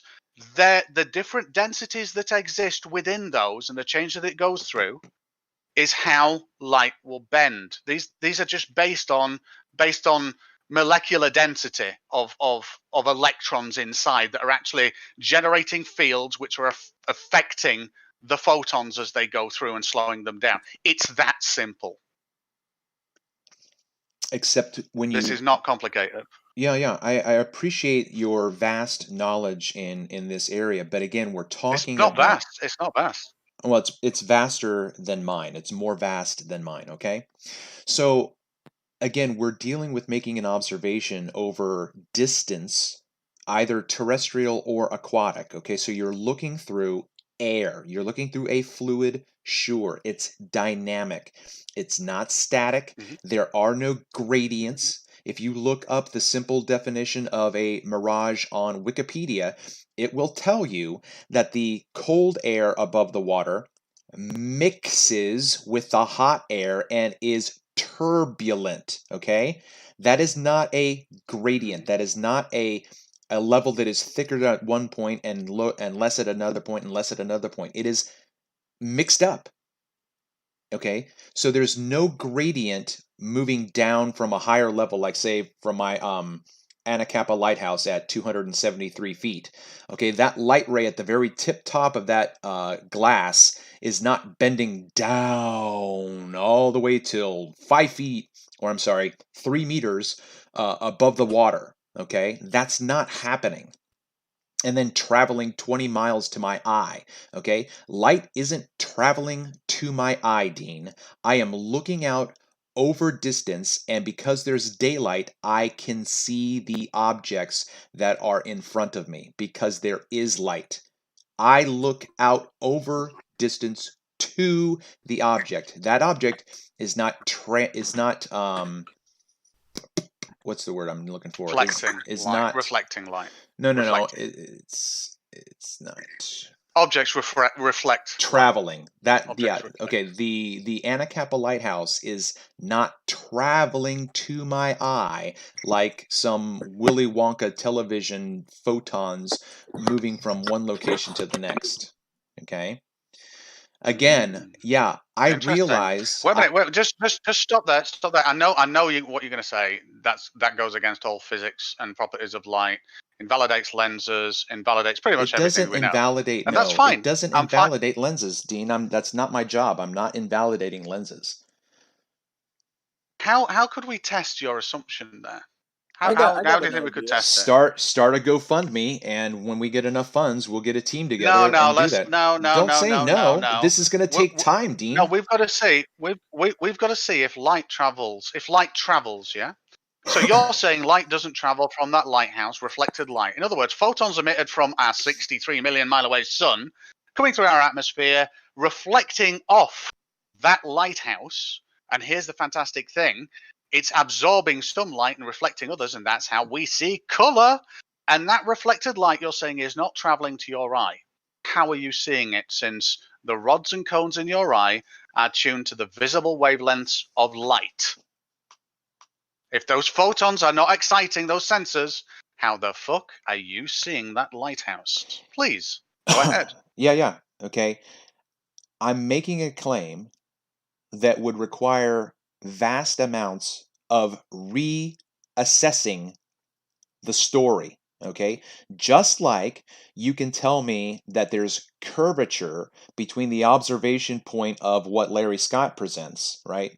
So we're measuring distance and elevation. Okay, that's reality. Distance and drop. Very important. Drop. Very important. Drop. And this is unsolicited drop, which should not appear on a flat Earth. That is not true. So yes, okay, listen. Okay, no, there should be drop on a flat Earth, not due to curvature, but due to the conditions of the medium through which you are looking. Not only drop, but also a raising up. Okay, because I have observations where the object being observed is higher at some observations, lower at some observations, smaller at some observations, larger at some observations from the same location. So there is that reality on a flat Earth. There should never be a statement that comes out of anyone's mouth, this should never happen on a flat Earth. That is entirely false, because those are the observations that we see. We are simply not imposing curvature. Yes, I know. You're ignoring curvature. I get it. So the issue that we're I've ignoring got with something what that you doesn't are saying, exist. We're ignoring a variable no, that doesn't exist. You're saying it doesn't exist does not mean it doesn't exist. That just means you're saying that it does exist doesn't mean that it does exist. You're just saying it. So wait a minute. So when I make a prediction that something on a flat surface, nothing will ever be in front of it until I can't see it anymore as it moves away. And then when I make a prediction on a curved surface, it's going to start disappearing from the bottom up. And I can calculate this on a clean, clear day where we're not looking through heavy fluid refraction. I can then say, well, hang about. And I don't know whether you're aware of what I'm doing with B-ball and Schrodinger's, because they're on Hawaii at the they're in Hawaii at the moment. B-ball's going out and he's taking observations, same observations. He's not going to stop for a little bit either. It's sent me like 5 sets so far, and these include temperatures, absolutely everything, including his elevation. He's looking at the same point, which is Honolulu City, from west of the Bay of Pearl Harbor, just down from the airstrip that sits to the west of Pearl Harbor. Now he's looking out over every single day, going out to the same point. And he's taking photographs, and he's sending me those photographs. Now, I am not actually looking at the photographs. I've glanced at a few, but I'm not like evaluating them. I don't give a shit. But what I have done is I've gone and got topological height elevation data of that particular distance. And I'm going to show, and I'm going to replicate the P900 optically, perfectly, view frustum and everything in a model. And I'm going to model it flat. And then what I'm going to do is I'm going to have three known refraction effects in there. Well, sorry, 4, but 3 refraction. So what I'm going to have is a vacuum. What would it look like if we're in a vacuum? What would it look like in standard Why atmospheric would you refraction? do that? Why Medium. would you? Listen, Why would listen, you listen, pause listen. it? Let me finish. Let me finish first, and then you can ask, because I'm nearly done. So medium refraction and extreme refraction of what physics says refraction is.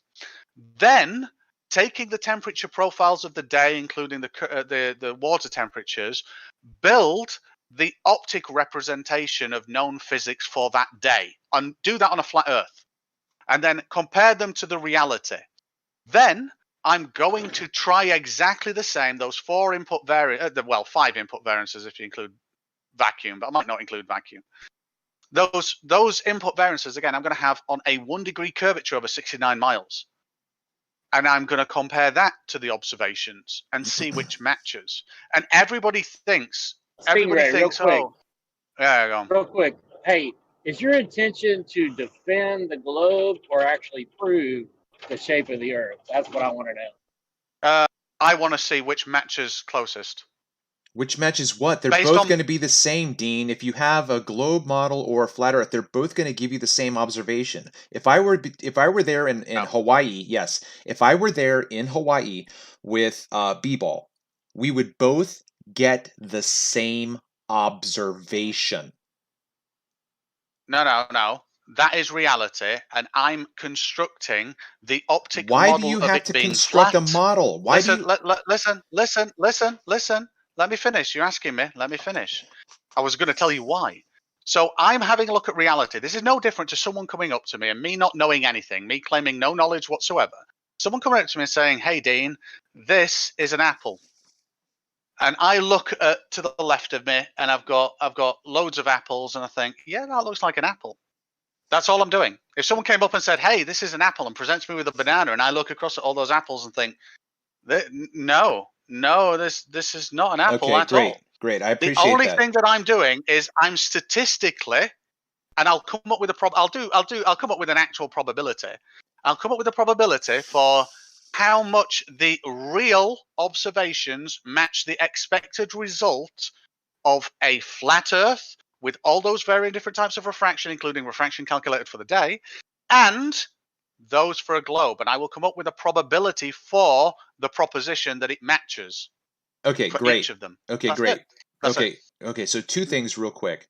Would you be open to having a flat earther have access to the same data that you do, working independently to see if you guys come up with the same results? Secondly, instead of saying someone coming up to you and saying, "Hey, Dean, this is an apple," can you put that into the language of the discussion with these observations? So someone comes up to you with an observation and they say, "Hey, Dean, this is..." What's the blank? What's the fill in the blank? They're not saying this is an apple. So they're coming up to me and saying, "This is a flat Earth," and they're presenting me with something that I can turn to and compare it to a flat Earth and say, "Well, actually, no, it isn't. It doesn't match. But let me compare it against to the globe." Oh, wait a minute. Yes, it matches. Or it could be that, oh no, it doesn't match the globe. It does match flat. It could be anything. And like I say, all I'm doing is this is the amazing thing. People say, "Oh, you don't prove anything in maths and all this kind of stuff." And I've taken great care that I'm not going to make any outlandish predictions. I'm not going to do any of that. I'm simply going to be comparing like for like with the 2 input conditions of there's a flat Earth, there's a round Earth, which matches the observations the best. And then it could be that let's say I can figure this out in my head, but let's say that a flat Earth with extreme refraction matches a globe. What? Then Okay, right. I'll What say, is extreme refraction? Matches the observations, not a globe. Yeah. So again, even though the observations that I'm making and the claims that I'm making, even though they do pertain to understanding that the world is not curving away from us, that's not my claim. My claim primarily is what the mirage does to the observation. So Can I tell you how this is relevant to you though? Because you'll like this. This is relevant to you because I know your claim is that it looks like there's a curve. It looks like things are disappearing from the bottom up. No. I do But not that's use caused by curve. refraction. I do not use curve. Yeah. Things do not Obstruction, then, disappear whatever. from the bottom up, Dean. The fact that you just said that shows that you're not listening to the words that come out of my mouth.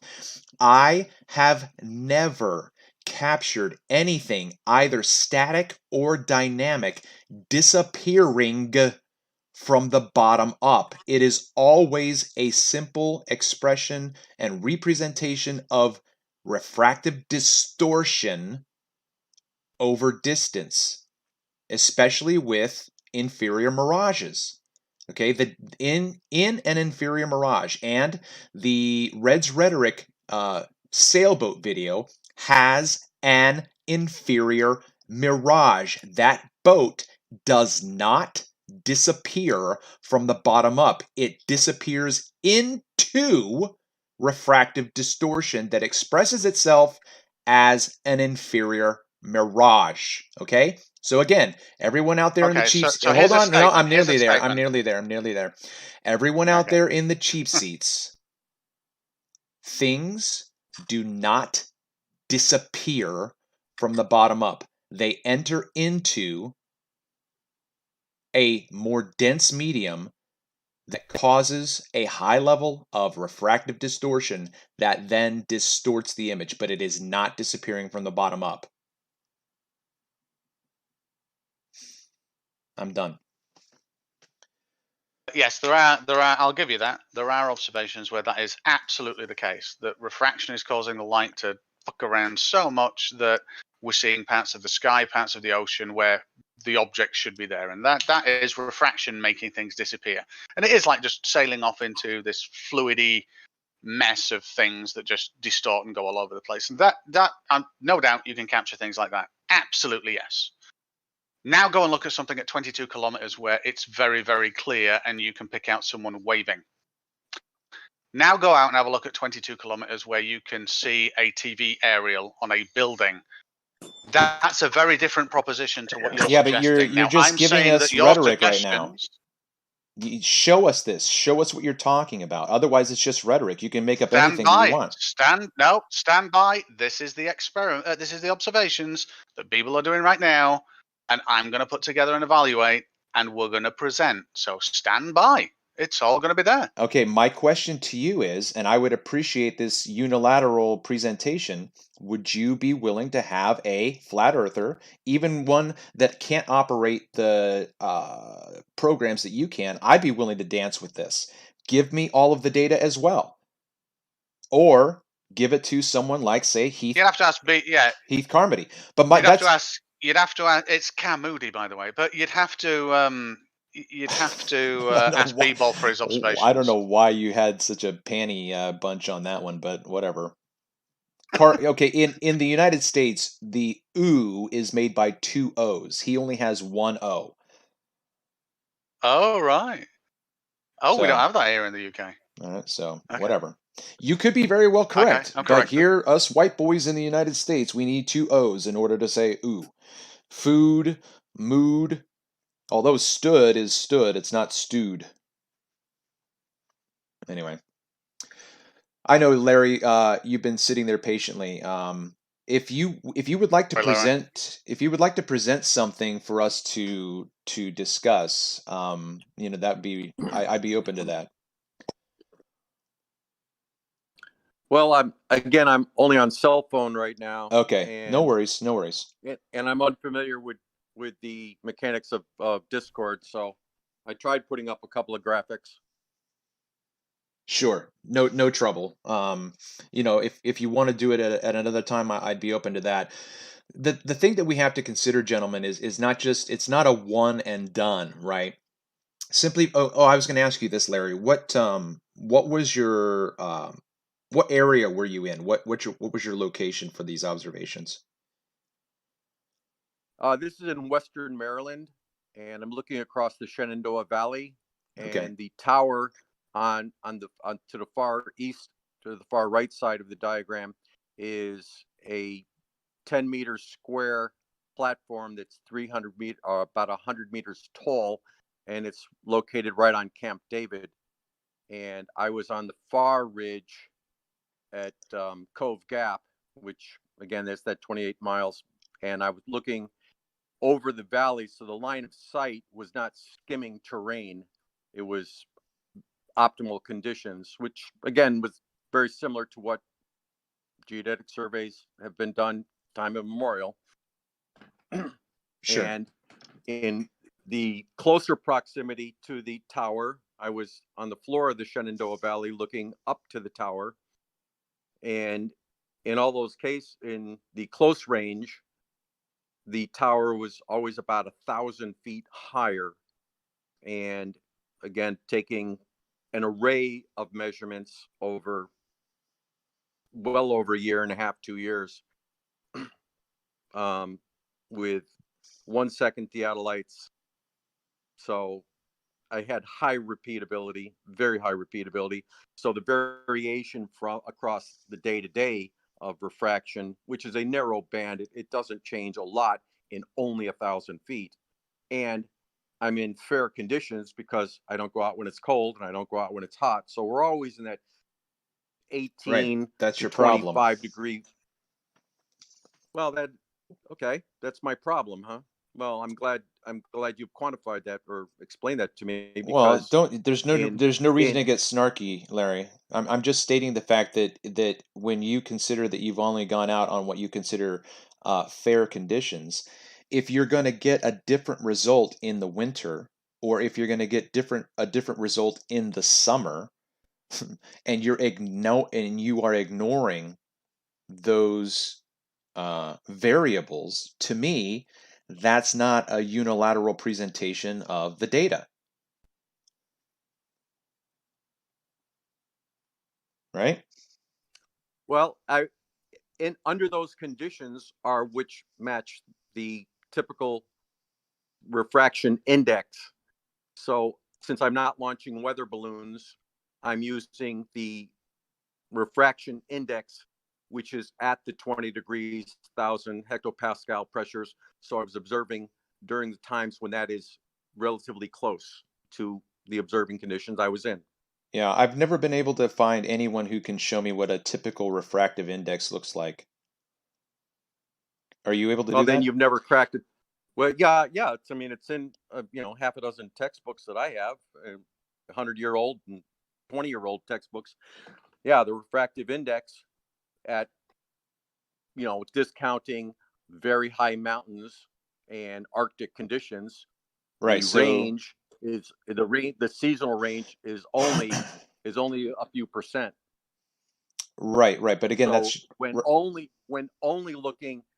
observing 10 or 12 miles away, or in 28 miles away, those differences are not going to reverse it from being curved to flat. It's going to affect it in the range of arc seconds, which is at the noise level of the methods.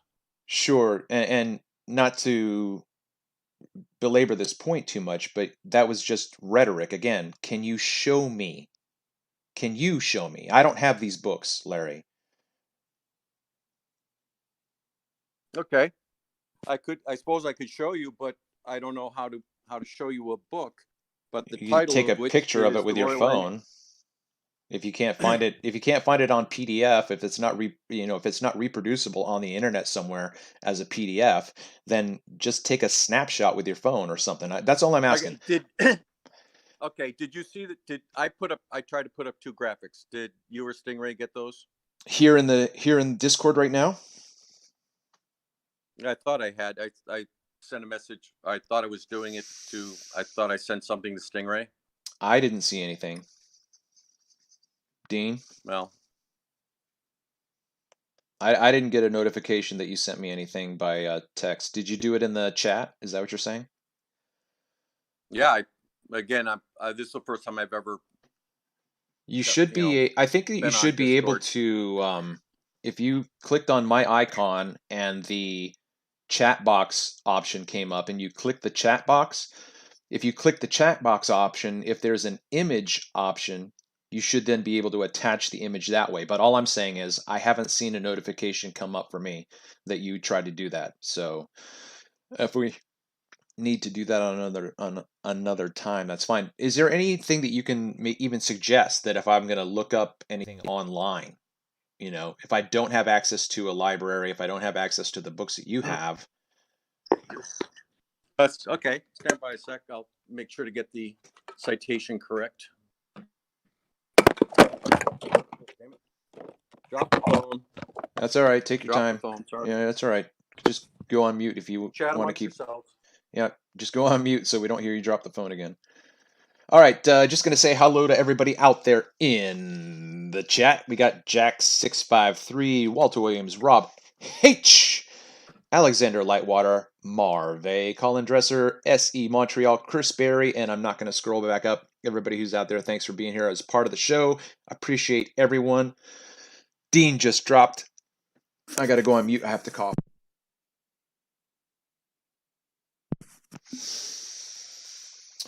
All right, so we've got a pretty decent show going on right now. It looks like I'm going to refresh and see if there's anybody else watching. It said 29 watching. Let's see what this says. Got a record-breaking 30. Woohoo! Appreciate everyone.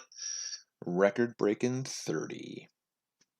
So I guess just to come back around, the discussion is not going to be settled on a one and done, right? It's not simply the fact that Larry can present the measurements that he has and say, look, this proves it, because there are other observations at shorter distances that are not going to match up with the same results. They're just not.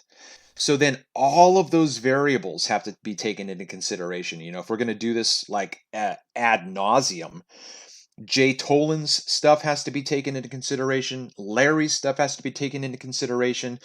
Tim Osman and Jesse Kozlowski. I'm not discounting these guys. I'm not discounting their time and their dedication to getting out there and making these observations. What I'm saying is that my observations also have to be taken into consideration in this discussion, because the observations that I am making at 20 miles plus over the Pacific Ocean here in Ventura, California, right, where we have people who say, look, I see a boat going over the curvature of the earth. Well, that observation was made at 20 meters, okay, or 10 meters.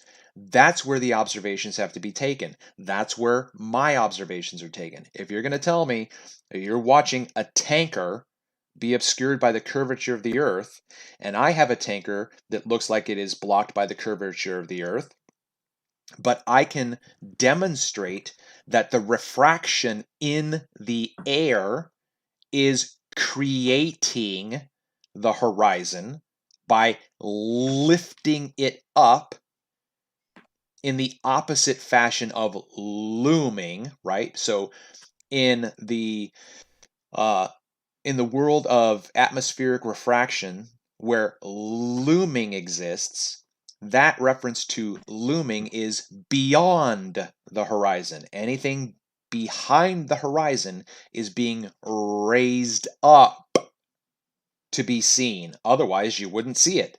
Okay?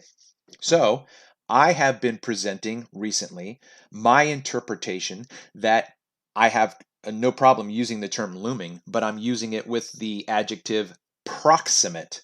That is, between my station and the horizon, the atmospheric optics, the conditions of the day, the aether band, everybody drink, is raising up everything in the field of view that functions as the obstruction. Okay, it's a very simple explanation. It's very easy to understand.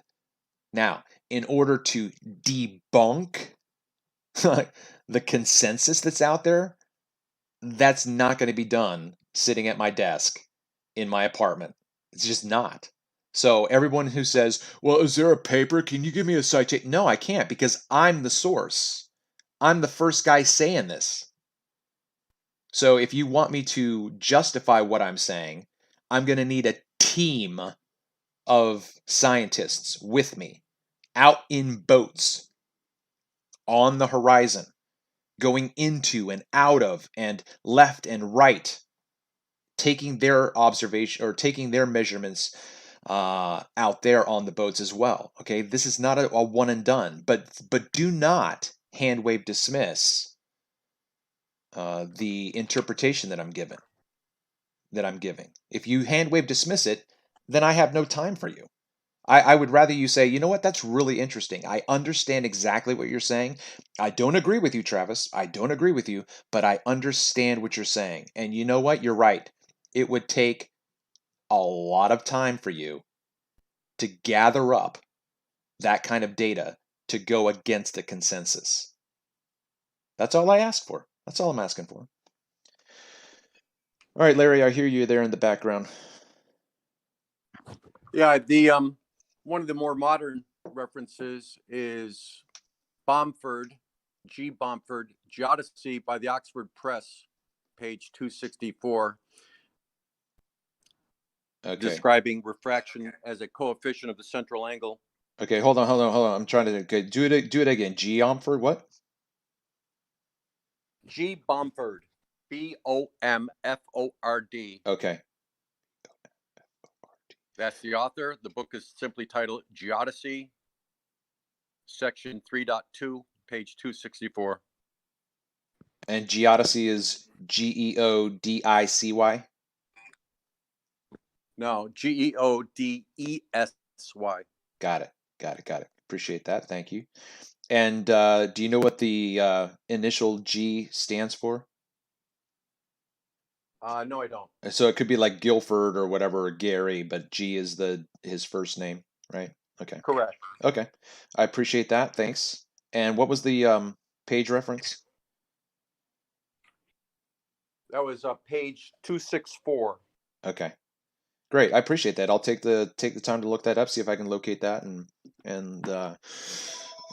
take that into consideration. So sorry, my grandmother's phone is ringing.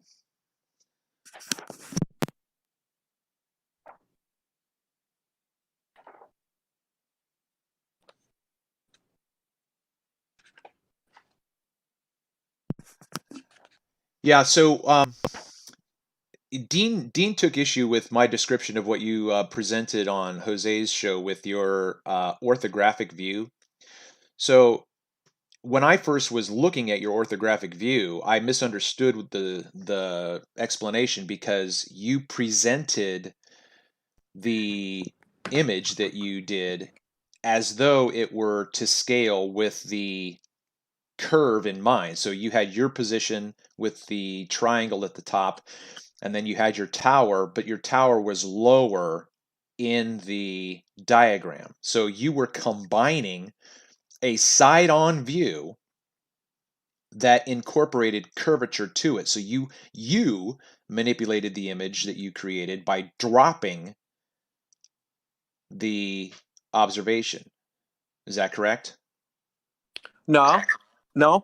I drew a level line from the observing point, and I drew that orthometrically straight to the left, straight to the right side of the drawing.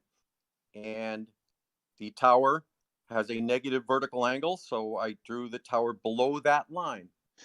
Okay, so then I would request, if we were able to come back and look at this again, I would request. I just tried sending you that graphic again. I don't know which link I sent to, but Yeah, I'm not seeing anything come up. Usually I'll get an indication that in my text messages here on Discord I've got one from someone, but I don't see that. Let me. Travis, does he have a permission to post anything? Does he have like a member role or anything? I don't know that he needs it. I'm not sure that he needs it. I haven't granted anybody. If you wanted to try to send me a message, Cleary, I think it would come straight through. Let me try to see.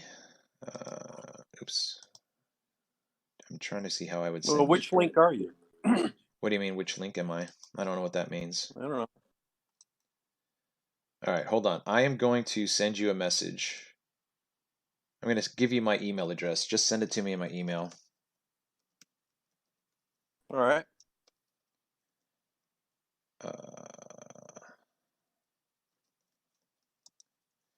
All right, so that should work, hopefully. And let me see if I can get back to the main window. Okay, so the one thing that I was saying, Larry, is that what would okay, if you and I were to come back together and look at the diagram that you initially presented on Jose's, I would also ask you to make a straight representation of what the topography would look like with your location on the left, your observation location on the right, basically to scale on a 2D map, because you're not going to get a drop. You're going to get your elevation, let's just say 1,000 meters is your elevation. And then to the right is the observation location, and that's going to be 1,500 meters, okay?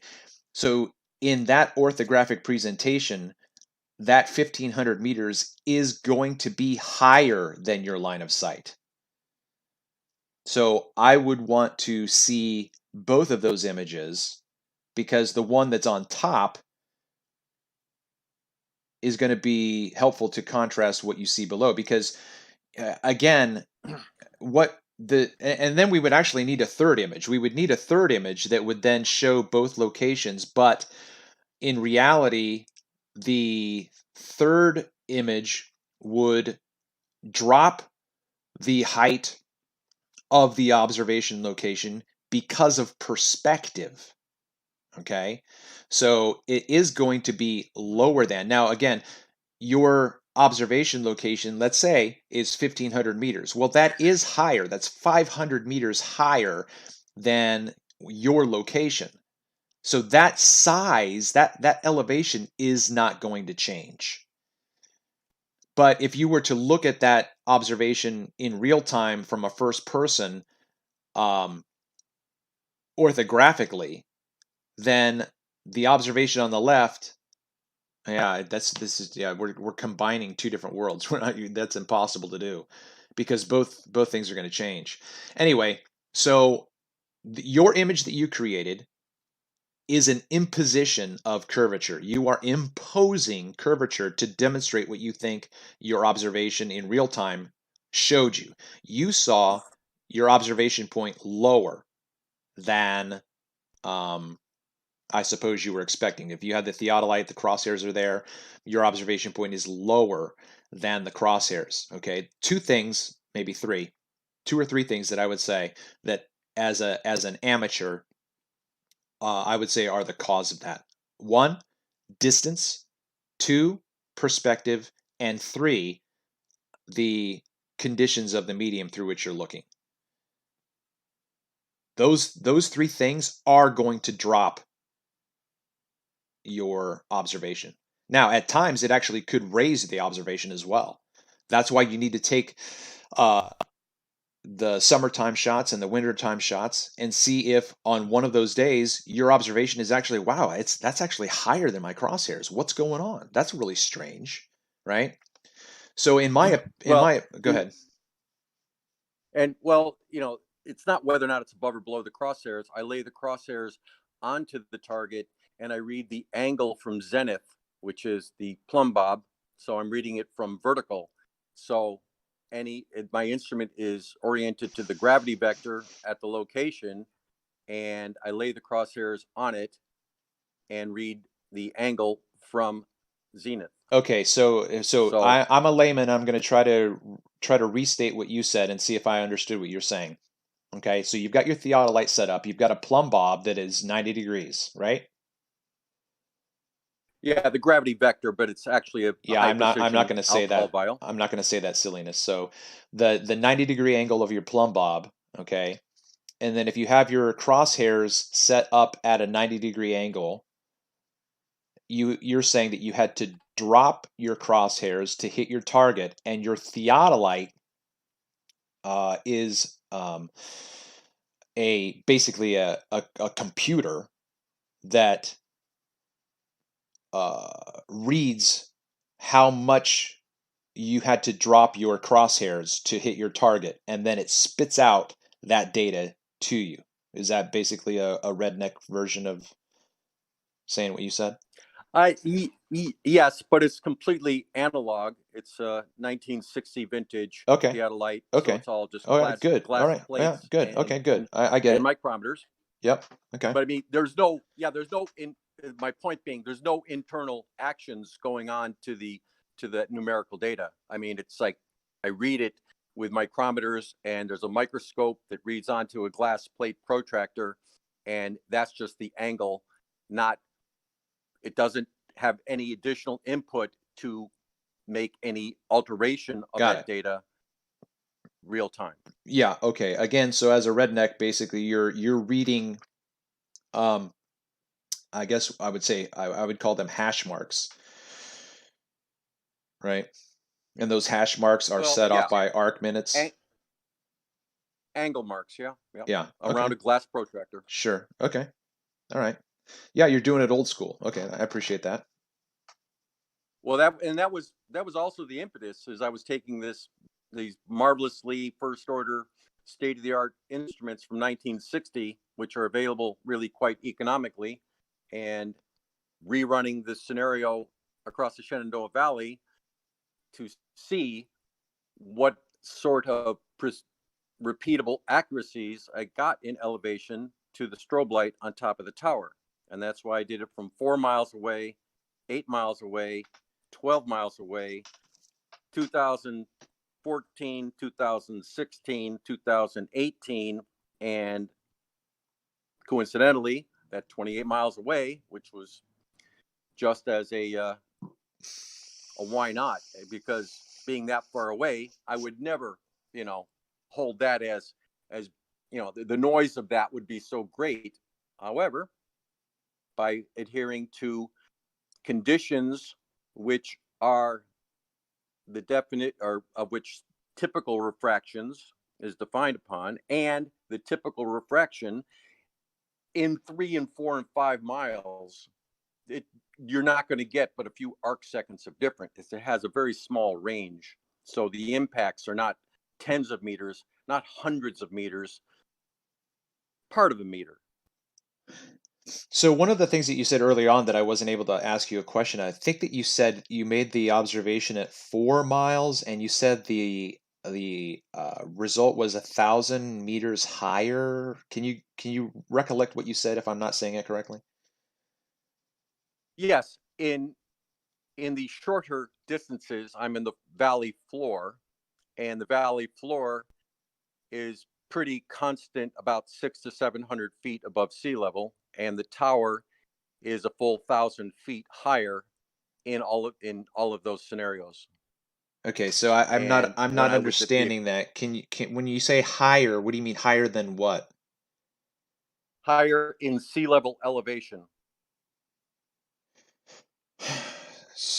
I don't understand that. How can it be higher than if it's been measured at an elevation of whatever the elevation is? Why are you saying it's higher than? I don't get that. It's above. It's a greater distance above sea level than where I was making the observations.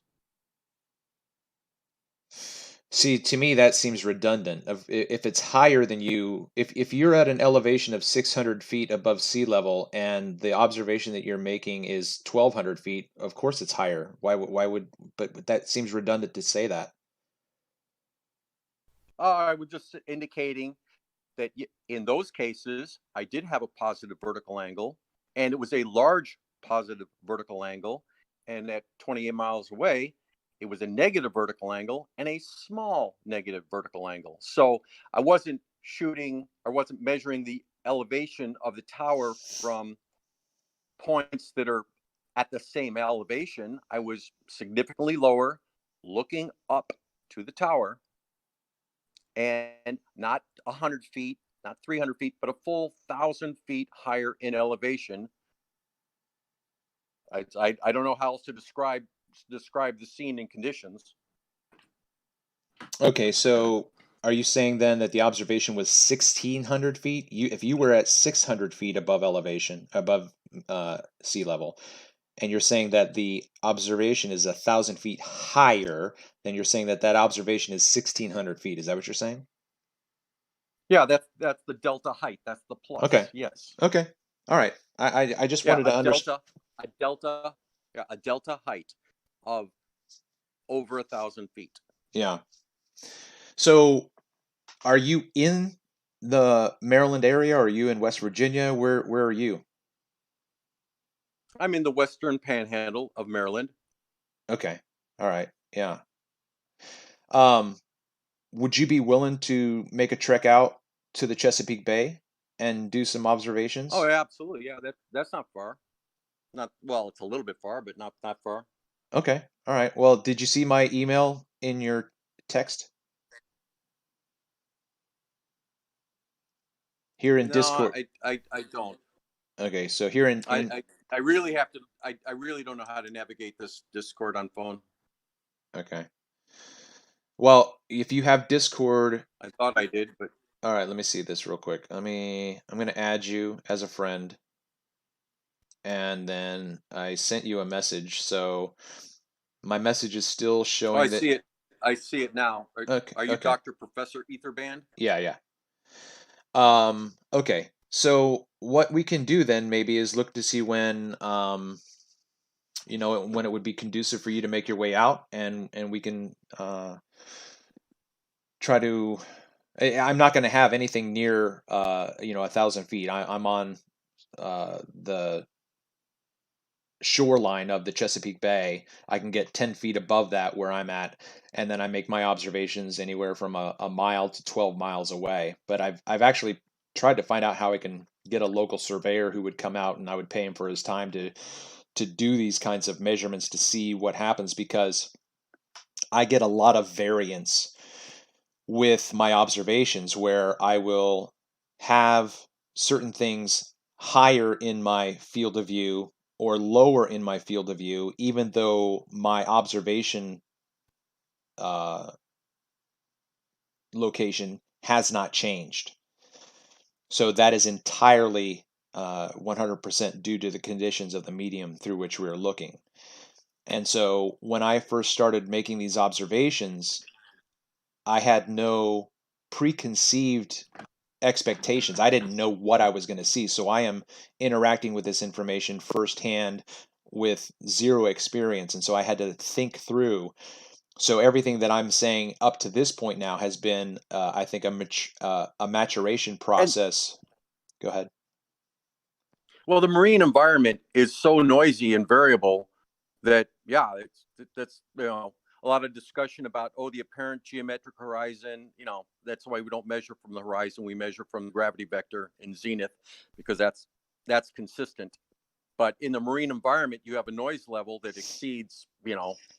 There's very little point in measuring features while standing on the beach and looking out over the water, because it's a complete crapshoot. The noise environment, the plus and minus that is so high that in geodetic measuring, that is just Sure. other methods are taken. So in going across the Shenandoah Valley is to get the most homogeneous air column to look through, specifically for that. And again, but many of the textbooks, that one included, if you're only going a couple of miles, using a coefficient of refraction for typical temperate conditions, you're not going to be off flailing hundreds of meters pluses and minus. It'll be in the fractions of meter. So yeah, I could go out wintertime and get a meter lower. Okay, but then I would be in wintertime and I would use a different coefficient of refraction. And I didn't. I was in shirt sleeves because this was a recreational observation. So I stuck to typical conditions to utilize the typical refractions. And I measured it over a dozen times, many of them repetitive. So there's 20, 30 of these vertical angle measurements, all from multi-mile away. And I'm getting a standard deviation of about 20 centimeters. And given that many observations, a standard error calculation in the 10 centimeter range. Yeah. Not hundreds of meters, not tens of meters, but sub-meter. Sure. So two things real quick. The first would be, it would be then interesting to me to find another location of a similar observation that you're making with geodetic surveying in a completely different climate, to then see what that, if you would have the same result of your as what you did in the Shenandoah Valley, right? So if we had someone out in Utah, right, and they had one mountain peak that was the height that you were at, and they were making an observation 28 miles away, it would be very interesting, and I would be very skeptical to say that you're going to get the same results. Well, case in point, Jay Tollins had measured a vertical angle to San Jacinto at about 17 miles, and he's in a desert climb, so there's a zero humidities, significant temperature difference, and that was still falling in the range of typical refraction, because the coefficient being 0.07 could have been 0.06, could have been 0.08, right? But it's not going to be like 1 and -1.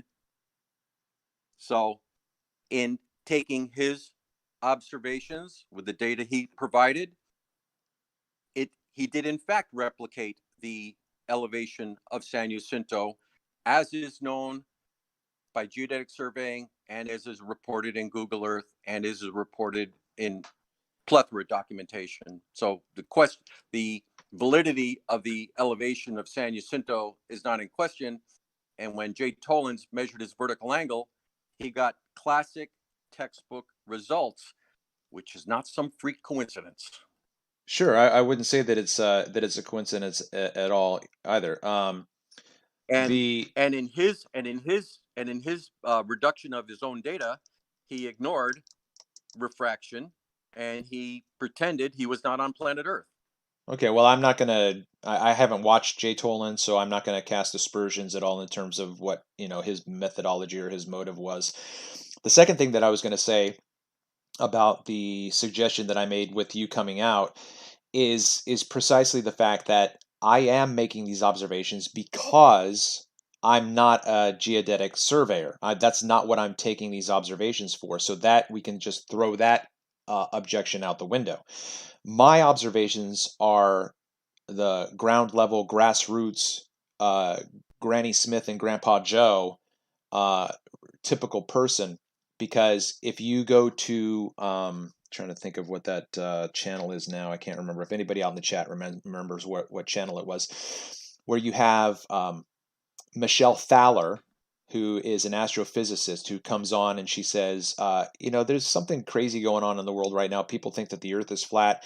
It's not okay to think that the Earth is flat. You can see this for yourself. All you need to go out is find a large lake and a pair of binoculars, and you can watch a boat disappear over the curvature of the Earth. And the last thing that you're going to see is the very tip of the sail. And the reason why it does that is because it's going over the curve of the Earth. Okay, now she did not give any other guidance than that. So that is the mainstream scientific rebuttal to flat Earth.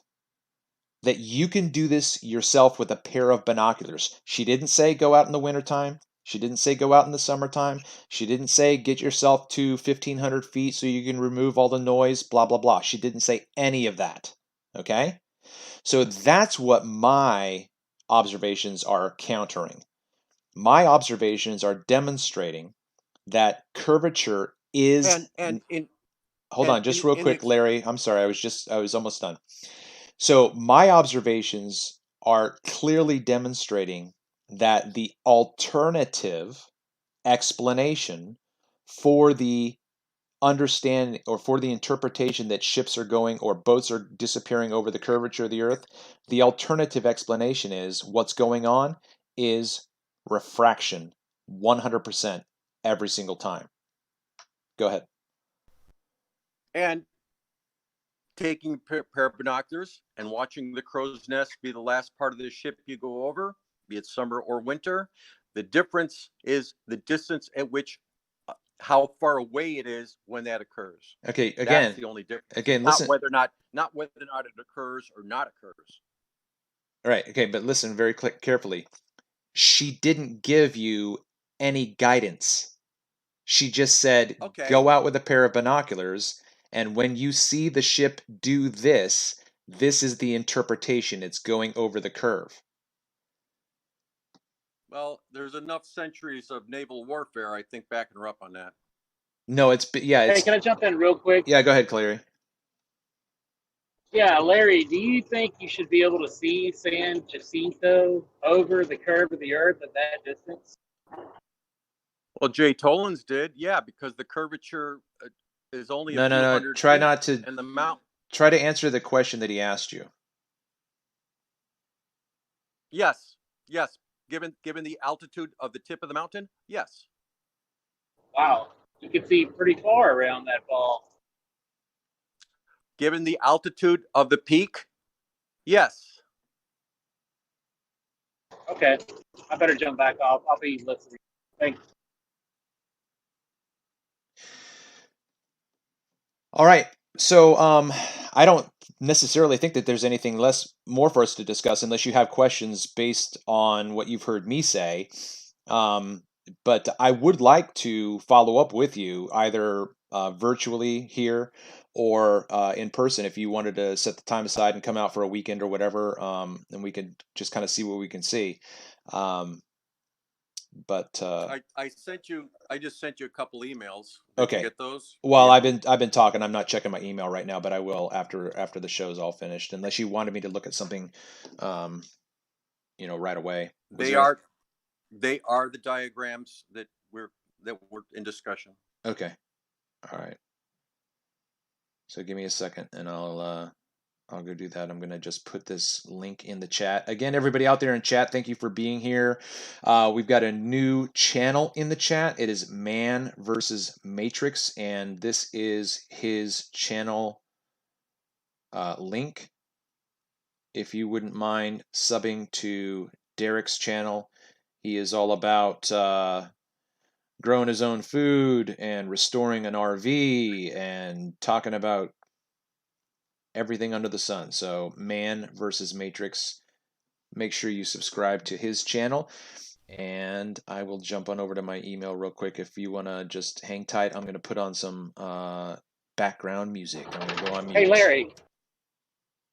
Hey Larry, one more thing. Can you show where you calculated the amount of curvature on the San Jacinto observation?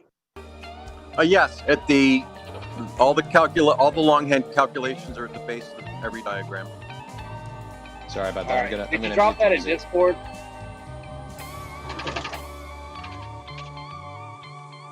Sorry about the music. I thought it was going to be quiet. Yeah, I'll shut up now. It's kind of loud here.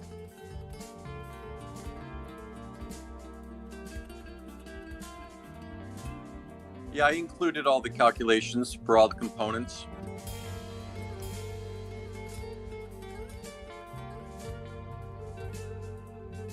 Yeah, we're going on 2.5 hours. What I might do, Larry, is I don't know. Are you gonna? It does. Go ahead. Yeah, you could respond later. It could be discussed among. I didn't know how to get it to screen, so. Yeah. No worries. My hotkeys aren't working for turning that music. And on. yeah, I got quite a bit of equipment. Chesapeake Bay is not that far away. It's a day trip. Okay. Well, great. I appreciate you being open to that suggestion. So, I think I'm going to wrap up. I actually need to take a bathroom break, and it's been 2.5 hours. So, Larry, thanks for jumping in. I really do appreciate it. I hope you felt welcome, even though the conversation was, you know, back and forth in terms of challenging each other. I think that we handled ourselves pretty well. It didn't go so bad. Didn't go so bad. Okay, I suppose I'll take that. Really don't know why my music's not turning off. All right, I'm not going to worry about that. Okay, Larry, so I am going to sign off. Cleary, thanks for being here. And we will pick this up maybe tomorrow. I'm going to try to go live again and maybe do some readings in refraction that I didn't get to today. So, everyone out there, Smurfer Girl, whatevs, Colin Dresser, SE Montreal, Derek, known as Man vs. Matrix, and a literalist. All you all out there, thanks so much for being a part of the show. This has been another exciting adventure of The Plain Truth. I'm your host, Travis Finley. Until next time.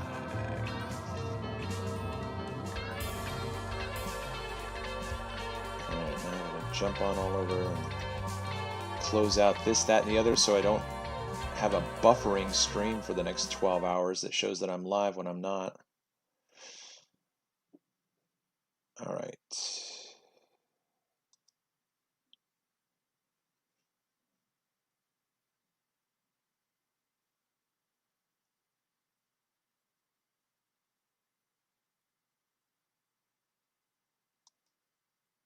Anybody Hey, still Larry, there? I sent you a friend request.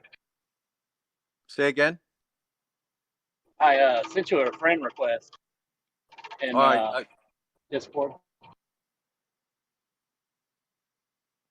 Well, I'll be sure to accept if I can figure out where that is. Yeah, it'll pop up somewhere. Yeah, it'll show you you've got one when you sign back in or whatever. But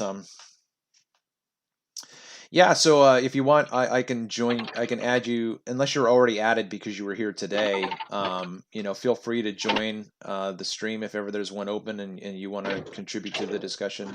Always more than welcome.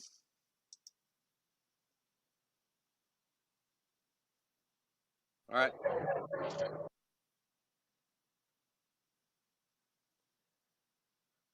All right, let's see how I can speed up my